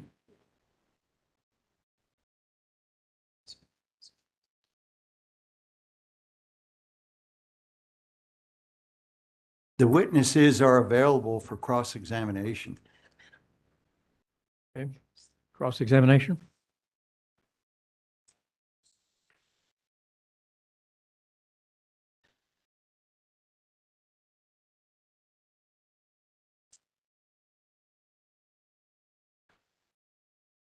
Thank you all the panelists. I want to start by saying that I'm going to be asking questions only of Mr. Hinton. So if I say you, I'm speaking to Mr. Hinton. So Mr. Hinton, you are testifying as to the cost of capital and the return on equity that Carolina Water Service should be authorized, correct? Yes, And you filed one piece of standalone testimony and another piece of testimony that you jointly sponsored as a panel with other witnesses, correct? yes, Do you have both of those documents in front of you? yes, I did. And is pages 62 through 68 of the joint testimony regarding cost of capital, is that the portion of the joint testimony that you are responsible for?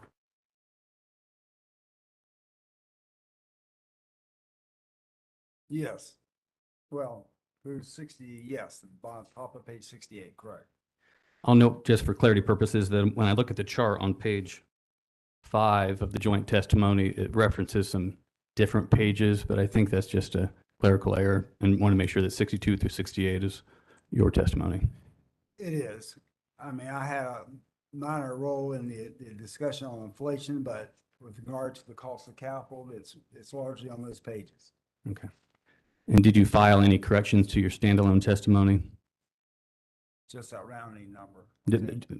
Right, you had the correction today. Other than the correction today, were any other corrections to your testimony? No, And you didn't file any with respect to the joint testimony? no. We're going to start with your standalone testimony, Mr. Hinton.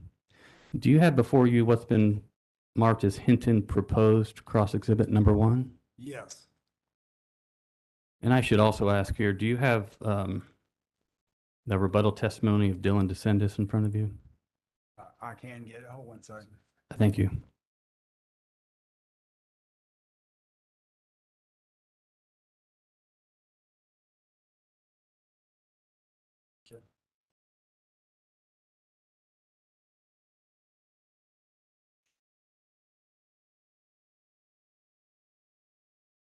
Do you have that in front of you, Mr. Hinton? I apologize. Yes, I do. Thank you.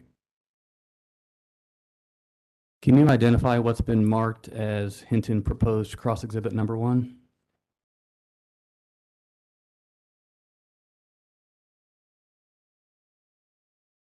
got the whole thing, yes, all my testimony. Could you identify what that document is, please? Yeah, it's testimony I filed in a recent Piedmont natural gas case.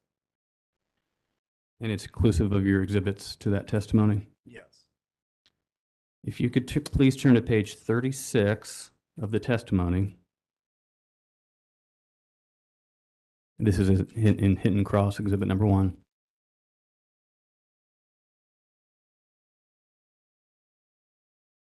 I'm there. And then if you could keep your finger there and then also go back to your exhibit 8 of Hinton Cross, exhibit number 1.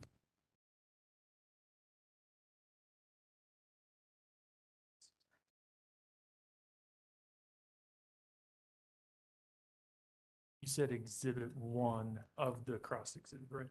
No, Exhibit 8, I'm sorry. exhibit 8 to the Piedmont testimony, which is cross exhibit number 1.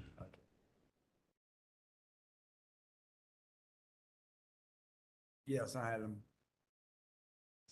Is this a comparable earnings analysis that you performed for the Piedmont gas rate case? Yes, it is. And in that testimony, if you go to page 37, starting at line 15,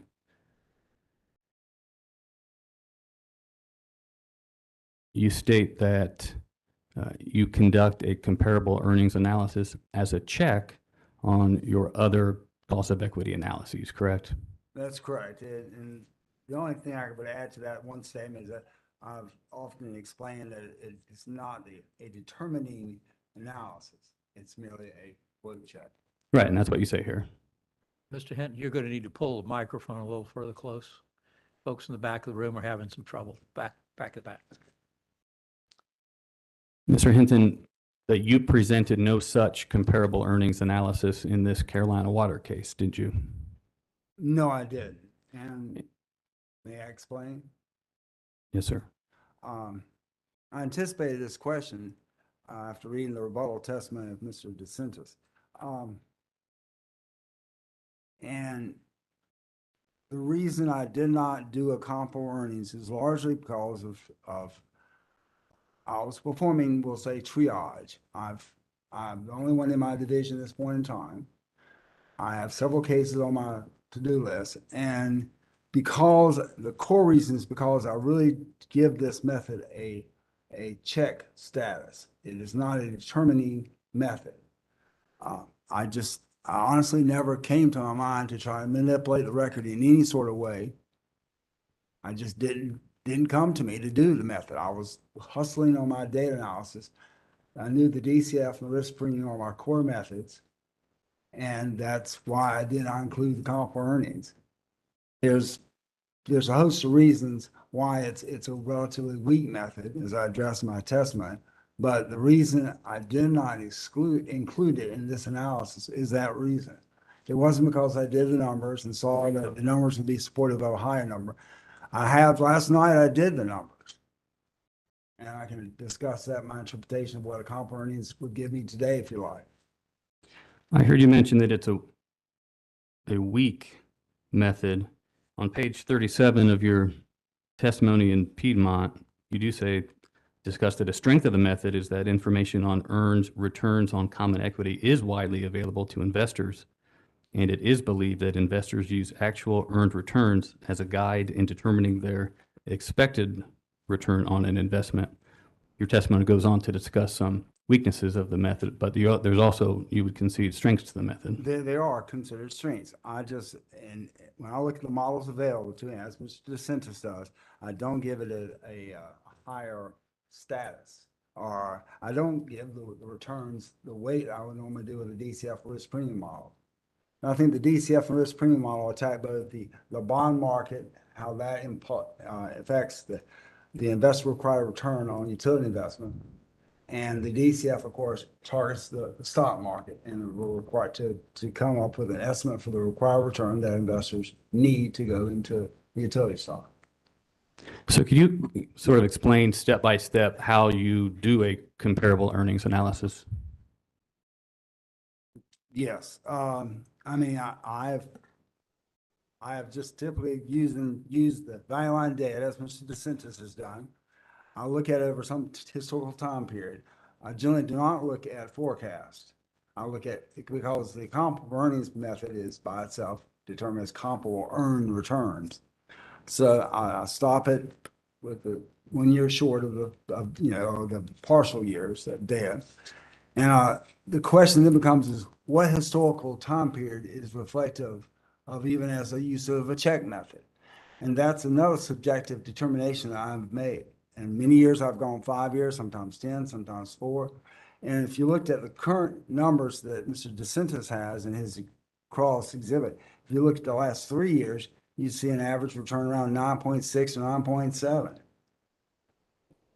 Again, it's going back to a weakness of the model, though it is a reasonable model, but I consider it weak, is that how do I determine what historical period is appropriate?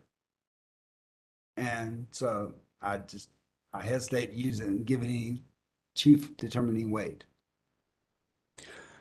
So you have Mr. DeSantis's rebuttal in front of you.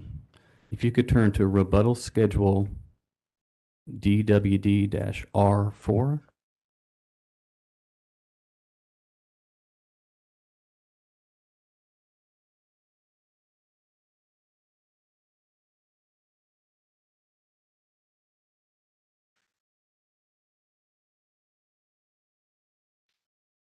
Yes.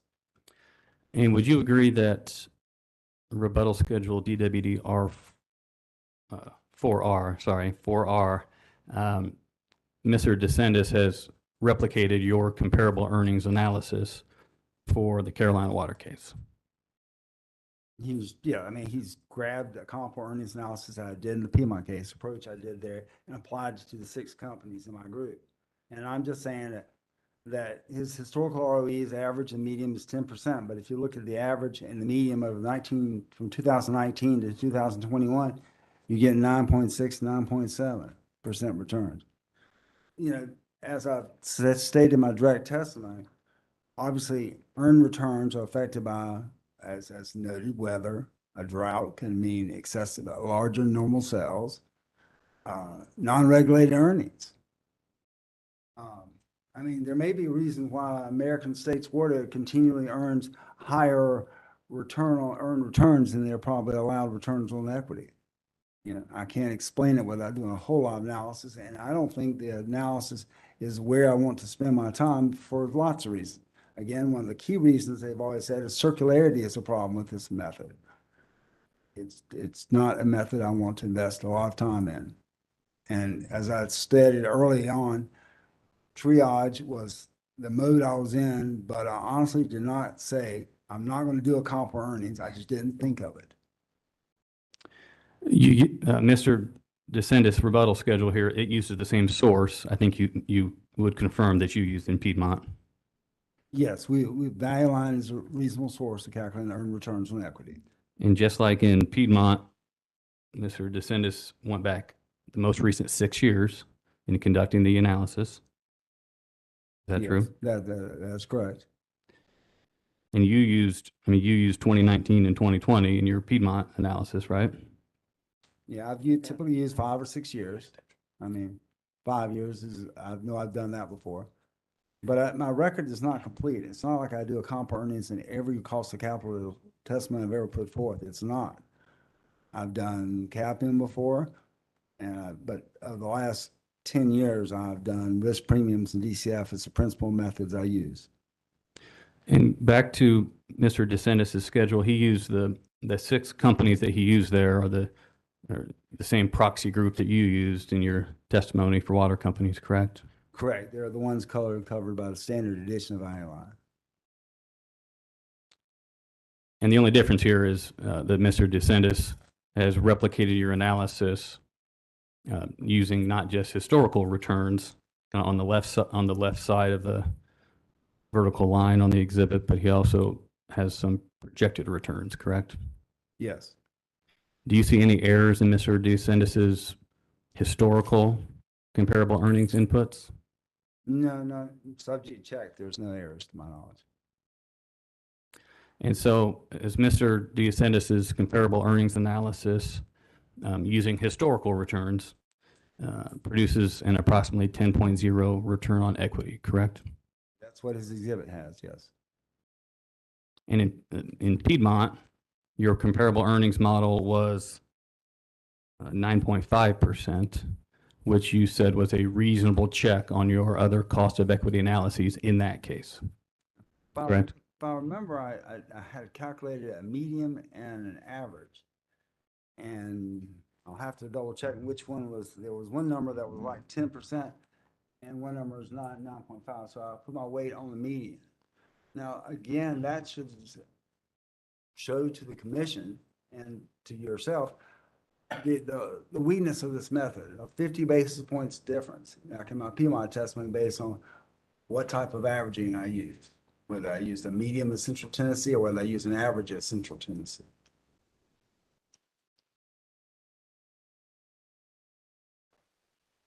And I'll point out that the 10.0 and the 9.5% figures are on Exhibit 8 to your Piedmont testimony, correct? Correct.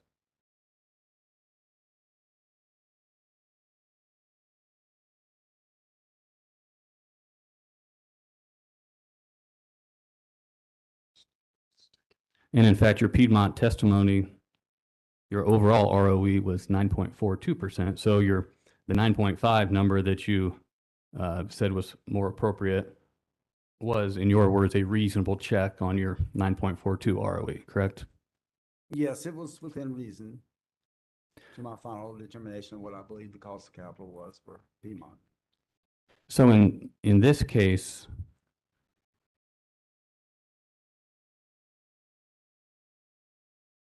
have you ever used a 3-year analysis for the comp earnings method? To be honest with you, I might have, I mean, I look at all the numbers and that's why you see an average across the bottom of that table. So all those numbers come to me. Now, I may look at an aggregate average, see what a moving average is, but I mean, I can't say if I have or have not, to be honest with you. But I do look at averages. I mean, that's just number crunching. So in this case, Mr. DeSantis's analysis, which I think you said was subject to check, looked mathematically correct, has a historical ROE of 10.0. And you'd agree that your risk premium method was, in this case, was at 9.90%. And your DCF model analysis yielded an average estimate of 9.0%, correct? I hate to say it, but I believe that was my testimony. Yes, subject to check. I'll flip to my exhibit to make sure, but yes. If you need to check your exhibit, please do so.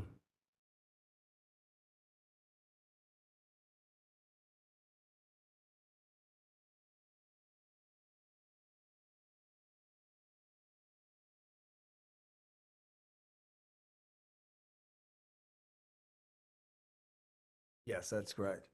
So you sort of have a range of 9.0 on one end and 9.9 on the other end, and you average them together and give them equal weight to say 9.45%. But if you had done the comparable earnings model, testified that it's your reasonable check, that landed on the higher end of your range. So wouldn't that have informed you, or does that inform you that the higher end of your range would be more reasonable? Not necessarily, no. Why not? Because it's a check method. It's not a determining method. If it was the determining method and I gave it equal weight to the cap, to the risk premium and the DCF, then yes, I would agree with you that I would have to give it more consideration. But that's the meaning of the word check, is that it does not determine what I think the appropriate band should be or range should be or the appropriate final determination. That's fair. And I never asked you to say whether that would be a determinative method. I asked if it was a reasonable check. So in the Piedmont case, if you would have had a range, if your proposed ROE was 9.0, I know it wasn't, but what if it was 9.0 and your comparable earnings analysis put you at the average at 10%, the median at 9.5%, would that have caused you pause as maybe that's not a reasonable check? I hate to do this to you, but one more time, just make sure I've got your number, your scenario correct. Right, if you come up with a comparable earnings model analysis, it is 100 basis points higher than what your ROE is. Is that still a reasonable check if it's 100 basis points different? Probably not, to be honest with you. But I don't think I would, no, 100 basis points is enough of a spread where I would feel I'd hesitate to give that any weight as a check method. You wouldn't give it any weight as a check method. Well, and I wouldn't give it a weight to move my range any. It just wouldn't be a suitable check method. But what if you've got a range that's 100 basis points away, and the other part of your range is 10 basis points away from your comparable earnings method? Wouldn't that tell you, well, it's more reasonable that the higher end, the 9.9, that's 10 basis points away, that would be more reasonable than the 9.0. So maybe I should give more weight to the one that is 10 basis points away. Again, I hate to repeat myself, but it goes back to what method determines the cost of capital. And I don't give the comparable earnings enough weight to determine what I think the overall range or estimate should be. It's merely a check. If one thing else, it allows the commission to look at what other earned returns have been. And it provides that bit of information if I'd done a comparable earnings. Let's move on to that portion of your joint testimony which you sponsor, which is pages 62 to 68.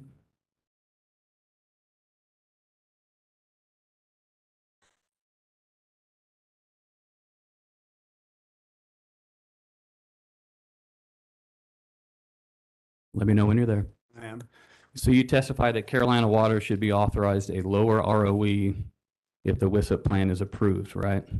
Yes, And 20 basis points lower is your testimony? correct. And the general basis for this position is that you believe that the WISIP reduces regulatory lag and therefore reduces the utilities risk, correct? Well, I go on to a couple of items, but regulatory lag is the key issue, and that's been recognized by, of course, the credit rating agencies. It also, as I think Mr. DeSantis says, it allows the matching of earnings and expenses. Now, that's more like cost of service issues, but they still matter to earnings. If a company can better manage its expenses with its revenues, it's more likely to have its desired level of earnings. So there's an aspect of that does help on the earnings stability issue that I think is appropriate. And as I noted to Mr. DeSantis, I believe the discretionary use of water will be volumetric, will be variable as it is today, because it's used for irrigating yards and et cetera, washing cars. But the core use of water, the use, will pretty much stay. So I believe that the WISP will also help, and that's one way I think to characterize the ability to enhance, the enhanced ability to match revenues to the expenses. So there's two aspects of it. There's one, the regulatory lag, which the credit rating agencies and I think the equity rating agencies recognize. And then there's also the better management functions that will come through projected revenues and expenses. Obviously, the company through this projection will be somewhat protected from inflation at some level. The question is it the right level of inflation? That's another item. But the fact that there's going to be inflation protection in the expenses because they are escalated, as you know, through the settlement agreement, that escalation is going to give a little protection to the company that never existed before. One of the problems that's always existed with regulation is inflation. And if you go back in history and look back in the 1980s, we had a plethora of rate cases.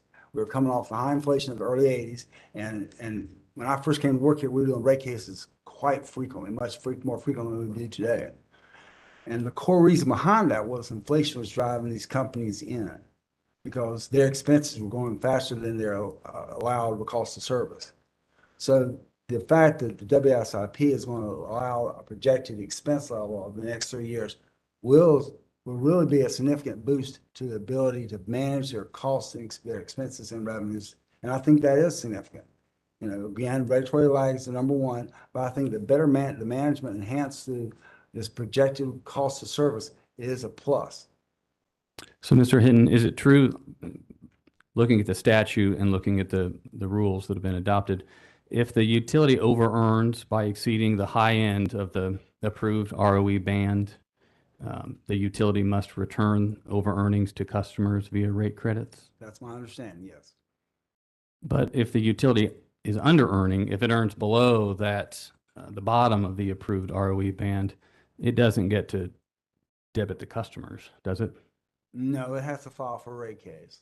Right, and rate case, oh, excuse me, sir. Yeah, as Carolina Water has done in the past. Right, and those rate cases take a long time to process. Correct. Yes. And if the utility files a general rate case, the utility might rely on historical test year information, correct? In developing their forward-looking projections, yes, I would expect that would be a factor in their analysis. And that would, which would bring with it regulatory lag, does it not? Not in the projected, I disagree, in the base year maybe, but in developing the base year, but not the project years. The project years would still come about. That's assuming they file a multi-year rate plan. Correct. But if they file a historical rate plan, then the regulatory lag issue is certainly front and center. It would be, but that's not what we have here today. We have a multi-year rate plan on the committee we're working on today. But in the event, we're talking about in the future, in the event you're under earning below the lower ROE authorized band, Yeah. and you suggested, I think, or you suggested that the company could file a new rate case Right. instead of debiting the customers, right? So wouldn't that, Mr. Hinton, if it's a historical test year, bring regulatory lag with it? If it's an historical test year, I would expect that. But again, I think that's a question the company would have at its discretion is how to file a rate case. And I Let's think go it'd be- back to, I think it'd be appropriate to add as a member well, of this panel. Mr., that I'm we- going to object to this testimony, Commissioner. I'm asking specifically Mr. Hinton, who I'm cross-examining. I think as my understanding is the parties agree that this panel is here, but only for the purpose of cross-examination of Mr. Hinton. If I might add, Chair, I think the questions are delving into the joint part of the testimony, and we were informed that they were going to limit it to Mr. Hinton's direct testimony only. Let's hear the question again. I'll retract it. I'll retract that question. I think That's the fine. point's been made. Let me remind you again, I think Mr. Junis is going to be back on the settlement panel, and he'll be fair game for questions at that point on matters that he's testified about. Thank you. Thank you. Mr. Hinton, back to the 20 basis point deduction that you talk about for the WISIP. The quantification of that is not based on any North Carolina precedent, is it? No. And it's not based on precedents from any other jurisdiction outside of North Carolina, is it? Not to my knowledge. Right. And it's, I would just like to add on the 20. On the Commissioner, I'm 20 going basis to points, object to this testimony. That is public staff policy that was part of joint testimony, and we all contributed. Yes, he sponsored that testimony, but it is joint testimony. It is the portion of the testimony that Mr. Hinton earlier testified to is the portion of the testimony that he contributed, so I'll allow the questioning. But am I allowed to contribute to that answer? Gentlemen, I mean, this was, my understanding was this was really a cross-examination of Mr. Hinton only. It is, Commissioner, you're And I'm correct. not sure really actually even why we have a panel up here in front of us, because Mr. Hinton did have his own individual testimony. So it's a little difficult here to navigate because we've got a lot of commingling of testimony that makes it very difficult to keep it sorted out. I want to keep the questioning confined to Mr. Hinton's testimony about the appropriate return on equity. I also am mindful of the fact that we lose counsel at the end of this afternoon and won't get him back until lunchtime tomorrow. So parties, you need to sort of think about that accordingly. We've got to finish the cross-examination, do redirect commissioner questions, and we've got a lot of work still to do this afternoon. Thank you, Commissioner.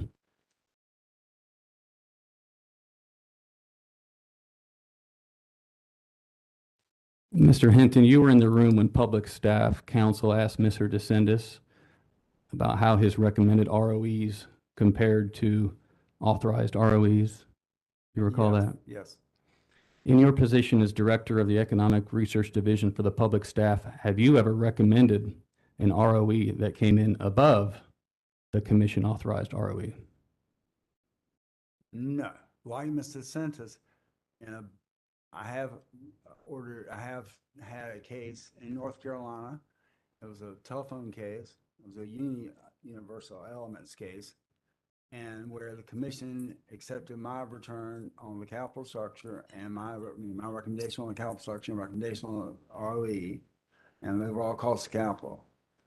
And it was a telephone case involving Bell South and GTE and numerous incumbent telephone companies. But no, I've never come in above. Thank you. I have no further cross at this time. Thank you. If I might, to the earlier issue about Exhibit 6, whenever you're ready for that. Well, we opened Exhibit 6 as a result of the prior testimony, so we do have a little bit of a different purpose for the panel than what we started out with. So I'll let you ask questions about Exhibit 6. I appreciate it, and I want everybody to make sure I'm on the right track here. I think the public staff asked Ms. Zhang some questions about this at the beginning of this panel They examination. did indeed, and that's per the dialogue we had earlier Right. about that Okay. exhibit. So I- I'll let you cross-examine about Exhibit 6. I will be very, very quick. I have 1 to 2 questions of Ms. Zhang, and then I have a request of the commission. My question is whether you and whomever else you worked with on this could provide us the Excel workbook and references to where the numbers came from, links and formula intact. It's a 2-part question. Can you provide that to us, and how long would it take? Yes, or we can provide that, but very simple. So basically, you just the NOI change goes up to the revenue requirement. So you have a retention factor. So it's very straightforward. So, I mean, if you have it's on the public staff settlement exhibit, the retention factor. So you just apply that retention factor to the NOI changes. If I might have 1 moment. We would ask that whatever she provides to the company, that she also provide a copy to the commission staff so they could review. Absolutely. You can be sure that that request would have been made if you had Yeah, made it. absolutely. We wouldn't, to the room, it would go. If I have just a moment.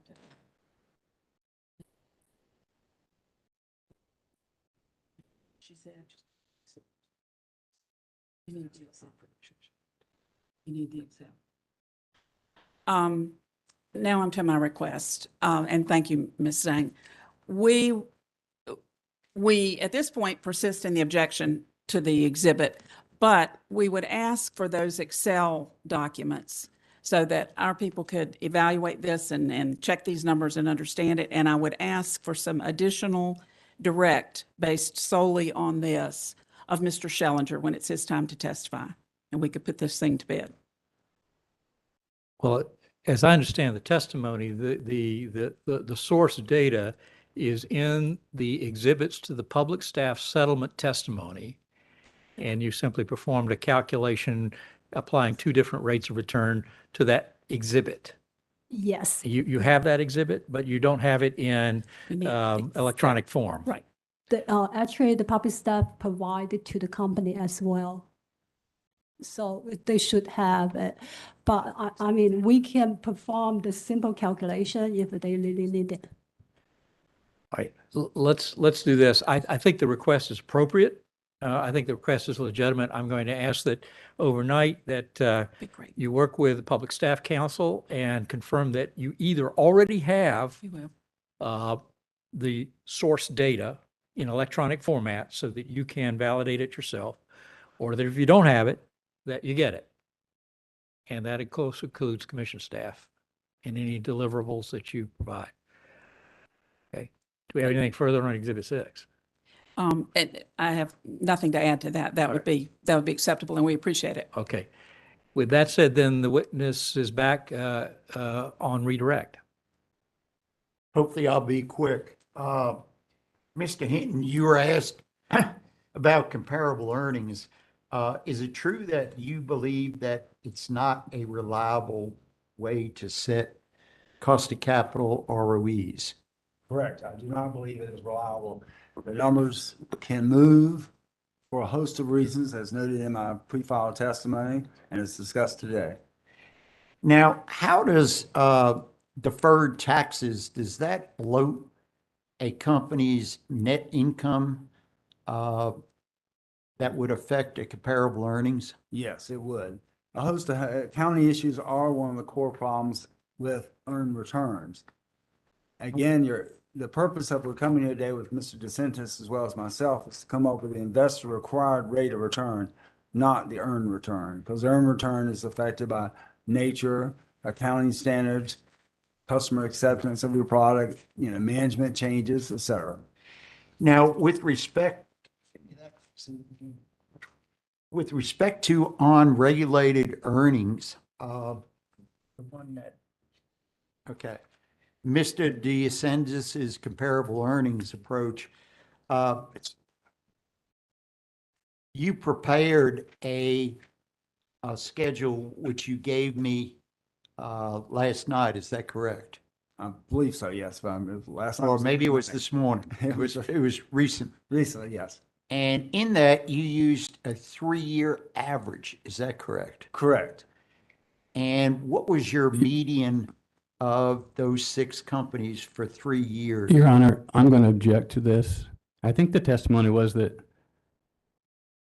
the day before the hearing, he is running a new comparable earnings analysis that has not been pre-filed, that we've not seen, and that I believe Counselor is going to try to walk him through this document we've never seen before. It's a legitimate objection, except for the fact that I think you opened this up by asking Mr. Hinton the very same questions and allowed him to provide you the answers as to what he had done in response to the criticism that he didn't use this method of analysis.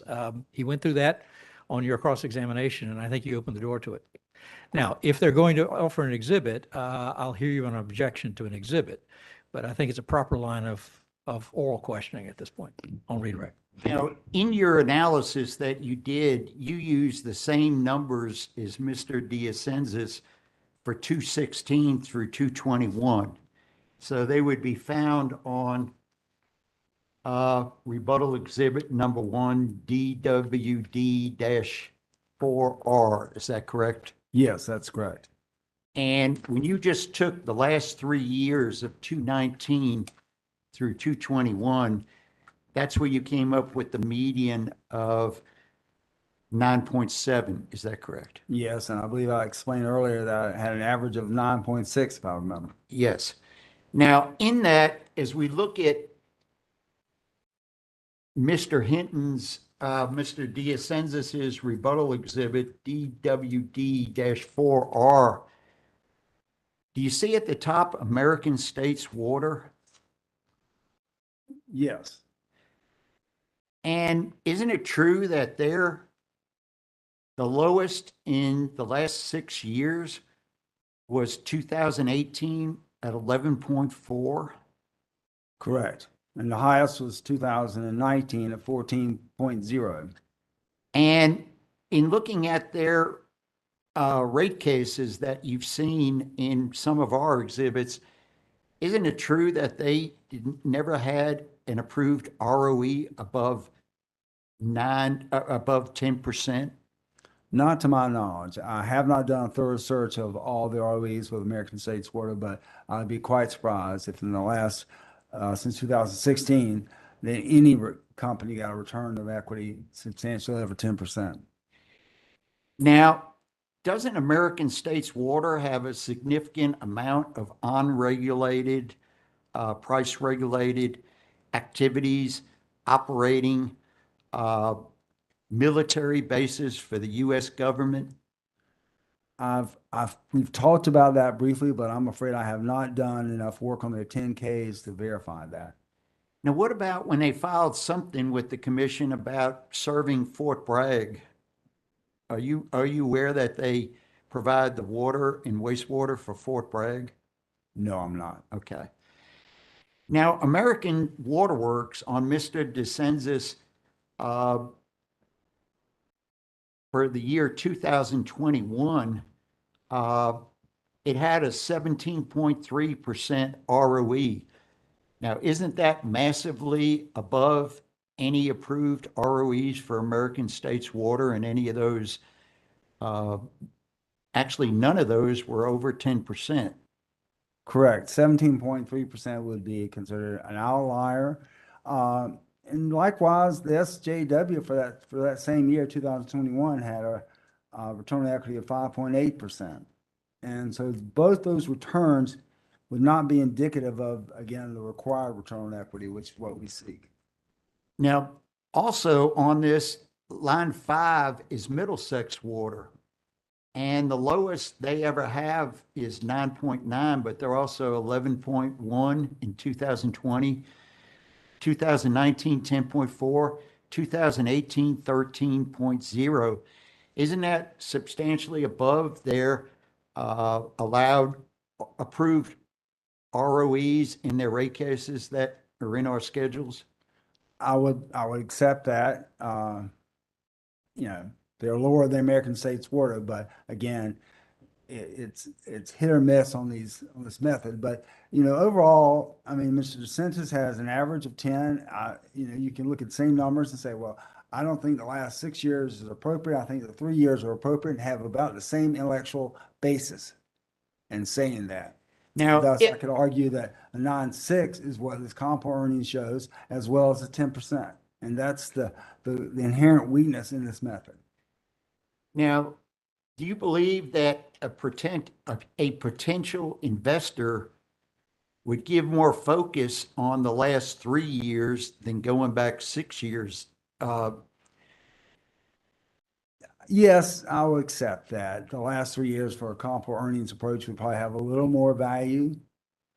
Again, it all depends on your perspective. You know, it's very possible it would, but again, we're dancing around a method that I can only use the check because I think that's the value that it offers to the analyst.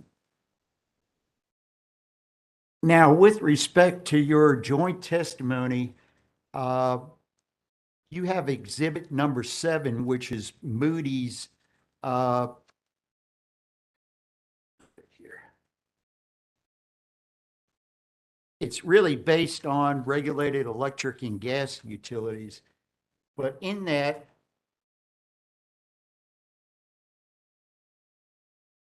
in your testimony, you talk about they give 50% to the regulatory framework and ability to recover costs and earn returns. Would you please address that again? Yes, I mean that, and I've talked over the years several times with people with Moody's, and they are very concerned with the attitude, the philosophy, the prudence of a commission, of how they allow a company to recover its capital.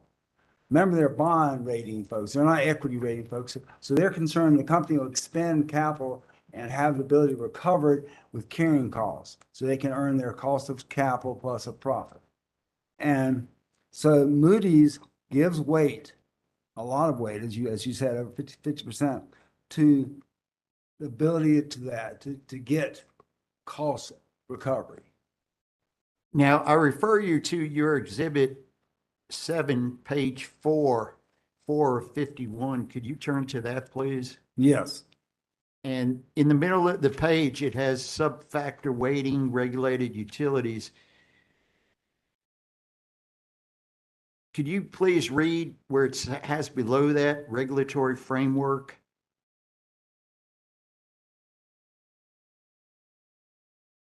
Regulatory framework, 25%. Yeah, of course, yes. Regulatory framework, 25%, ability to recover costs and earn returns, 25%. Okay, but in the 20 ability to recover costs, what's the first line that they gave 12.5% to? Timeliness of recovery of operating and capital costs. They also have consistency of predictability of regulation. So when they're breaking down the 25%, they split that 25% into two factors that they give weight. And so the first one, I'm gonna back up a little bit. Legislative and judicial underpinnings of the regulatory framework, 12.5%. Consistency and predictability of regulation, 12.5%.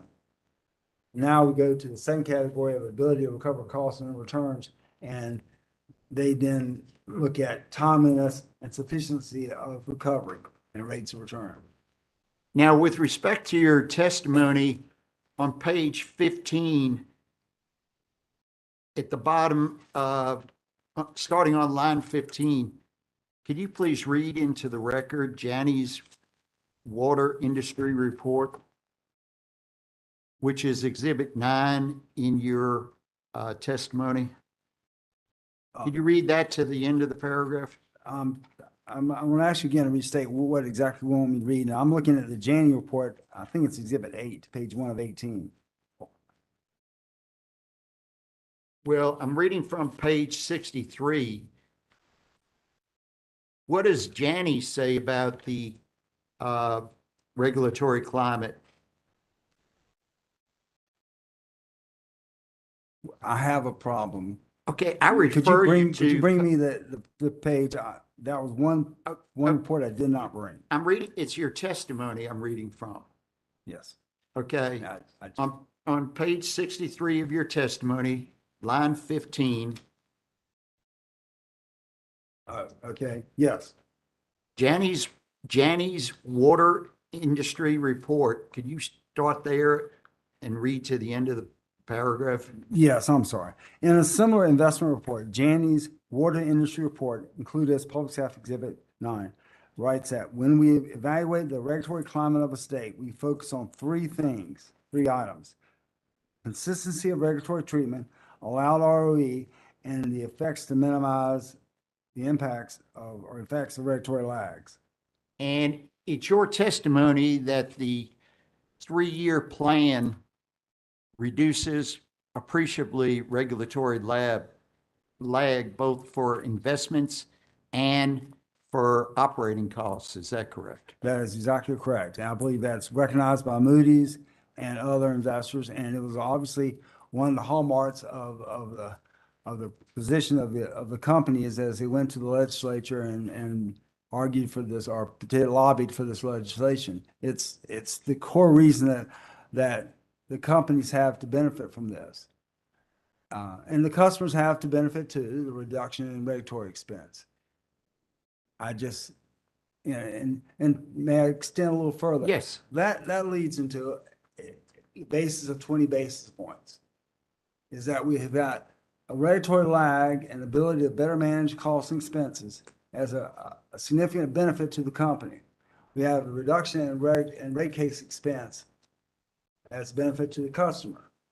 And I did not see those things as equal. And I have to admit, my determination of this unequalness is a little arbitrary. It's based on my informed judgment of 38 years of being testifying for the commission. But nonetheless, I cannot back it up with raw numbers. It's my intuition that there needs to be some benefit to the customer. And I felt that 20 basis points was a small number, but it was still significant as a reward to the customers for providing for a future test year that should allow the companies to enhance their recovery of costs and be more attractive from an investor's perspective. Now, Mr. DeCenzios talks in his testimony about some states that have the multi-year plan, and he mentions California. Do you know what, if anything, they reduced the ROEs for the multi-year plan in California? I've spoken with people with the consumers, the operations or regulatory staff in California. There was not an explicit reduction in the ROE for MYRP. the California water companies have a series that are similar to New York in the sense they have a lot of riders and they insulate them from risk. But that was not an issue in the MYRP because when they do cost of capital, they do a totally separate investigation every 3 years, I believe. So that was not a factor in an explicit factor that I brought to you to this today. Now, you heard a question about if they come below the ROE and the band, regulatory lag would come back. But isn't it true that the company could then proceed to file for the WISC and the CISC? That's WSIC and SSIC to get the capital projects into rates much quicker than the next rate case? Don't they have that advantage to get back? Objection, leading.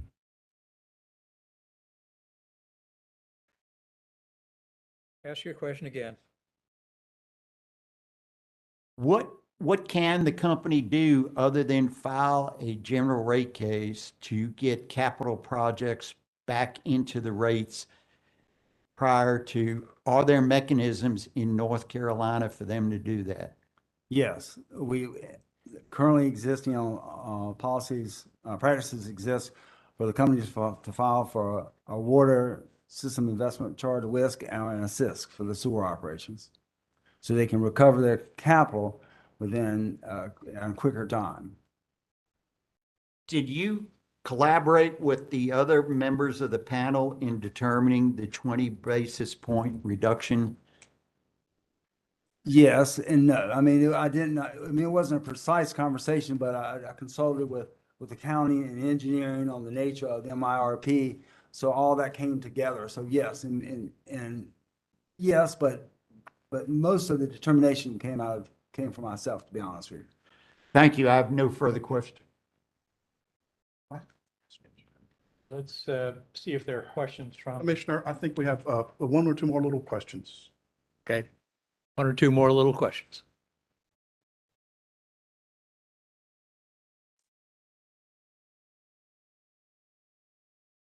I don't like that question.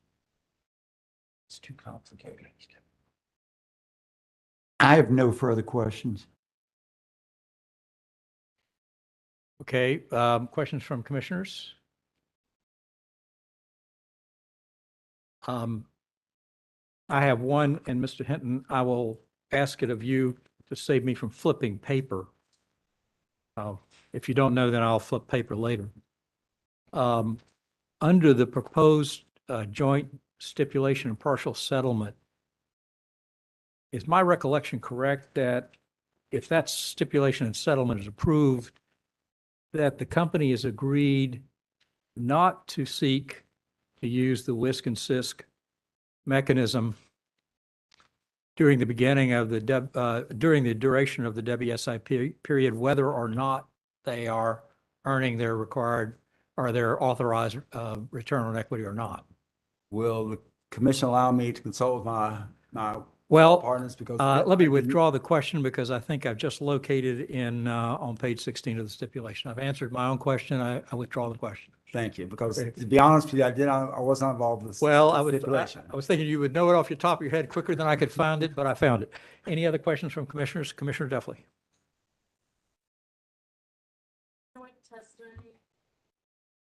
Good afternoon. In your joint testimony on page 63,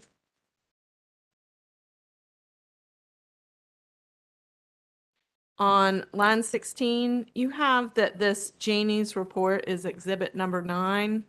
Yes. I have it as exhibit number 8. Do you need It the is it is a typo.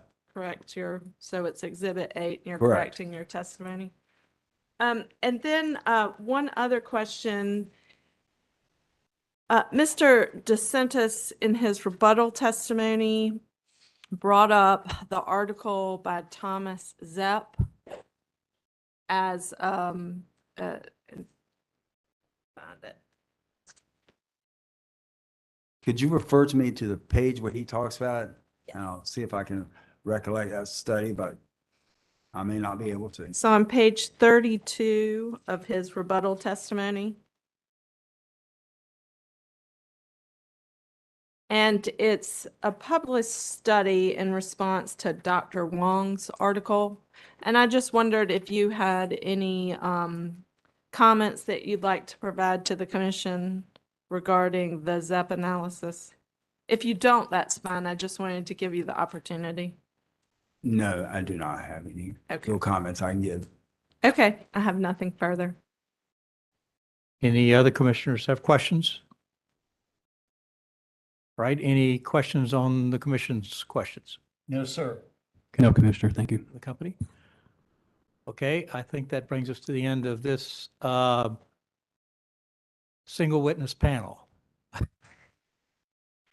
We'll have to create a new. Your Honor. We have a new construct here for what this is. If you're about to speak to Exhibit 6, I'll tell you, I'm going to hold Exhibit 6, any determination of what we do with Exhibit 6. I'm just going to hold that under advisement until we see if we can work that out.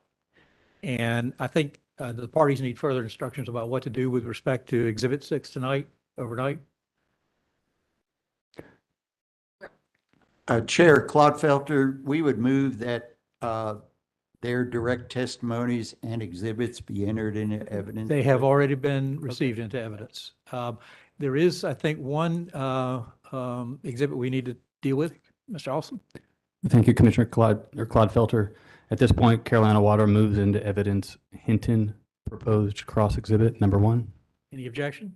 If not, it will be received into evidence, Thank you. as so pre-marked. Anything further? Okay. We're done for the afternoon, but before we go off the record, let's talk about schedule for tomorrow because and it's complicated and I have to constantly be refreshed about it. Mr. Grant Meyer, do we need you for any other witnesses coming up tomorrow morning? No, sir. Okay, so we're free, we're good to go. And even though you won't be with us tomorrow morning, we wish you well. Thank you. All right. Starting time, folks. In my former career, we would have started at an hour that you wouldn't accept. So, Madam Court Reporter, what's your preferred starting time? Could we start as early as 9? 9? Going once? All right, we will resume at 9 a.m. tomorrow morning. Thank you. I was also looking to see if any of my colleagues had objections. Okay, that's good.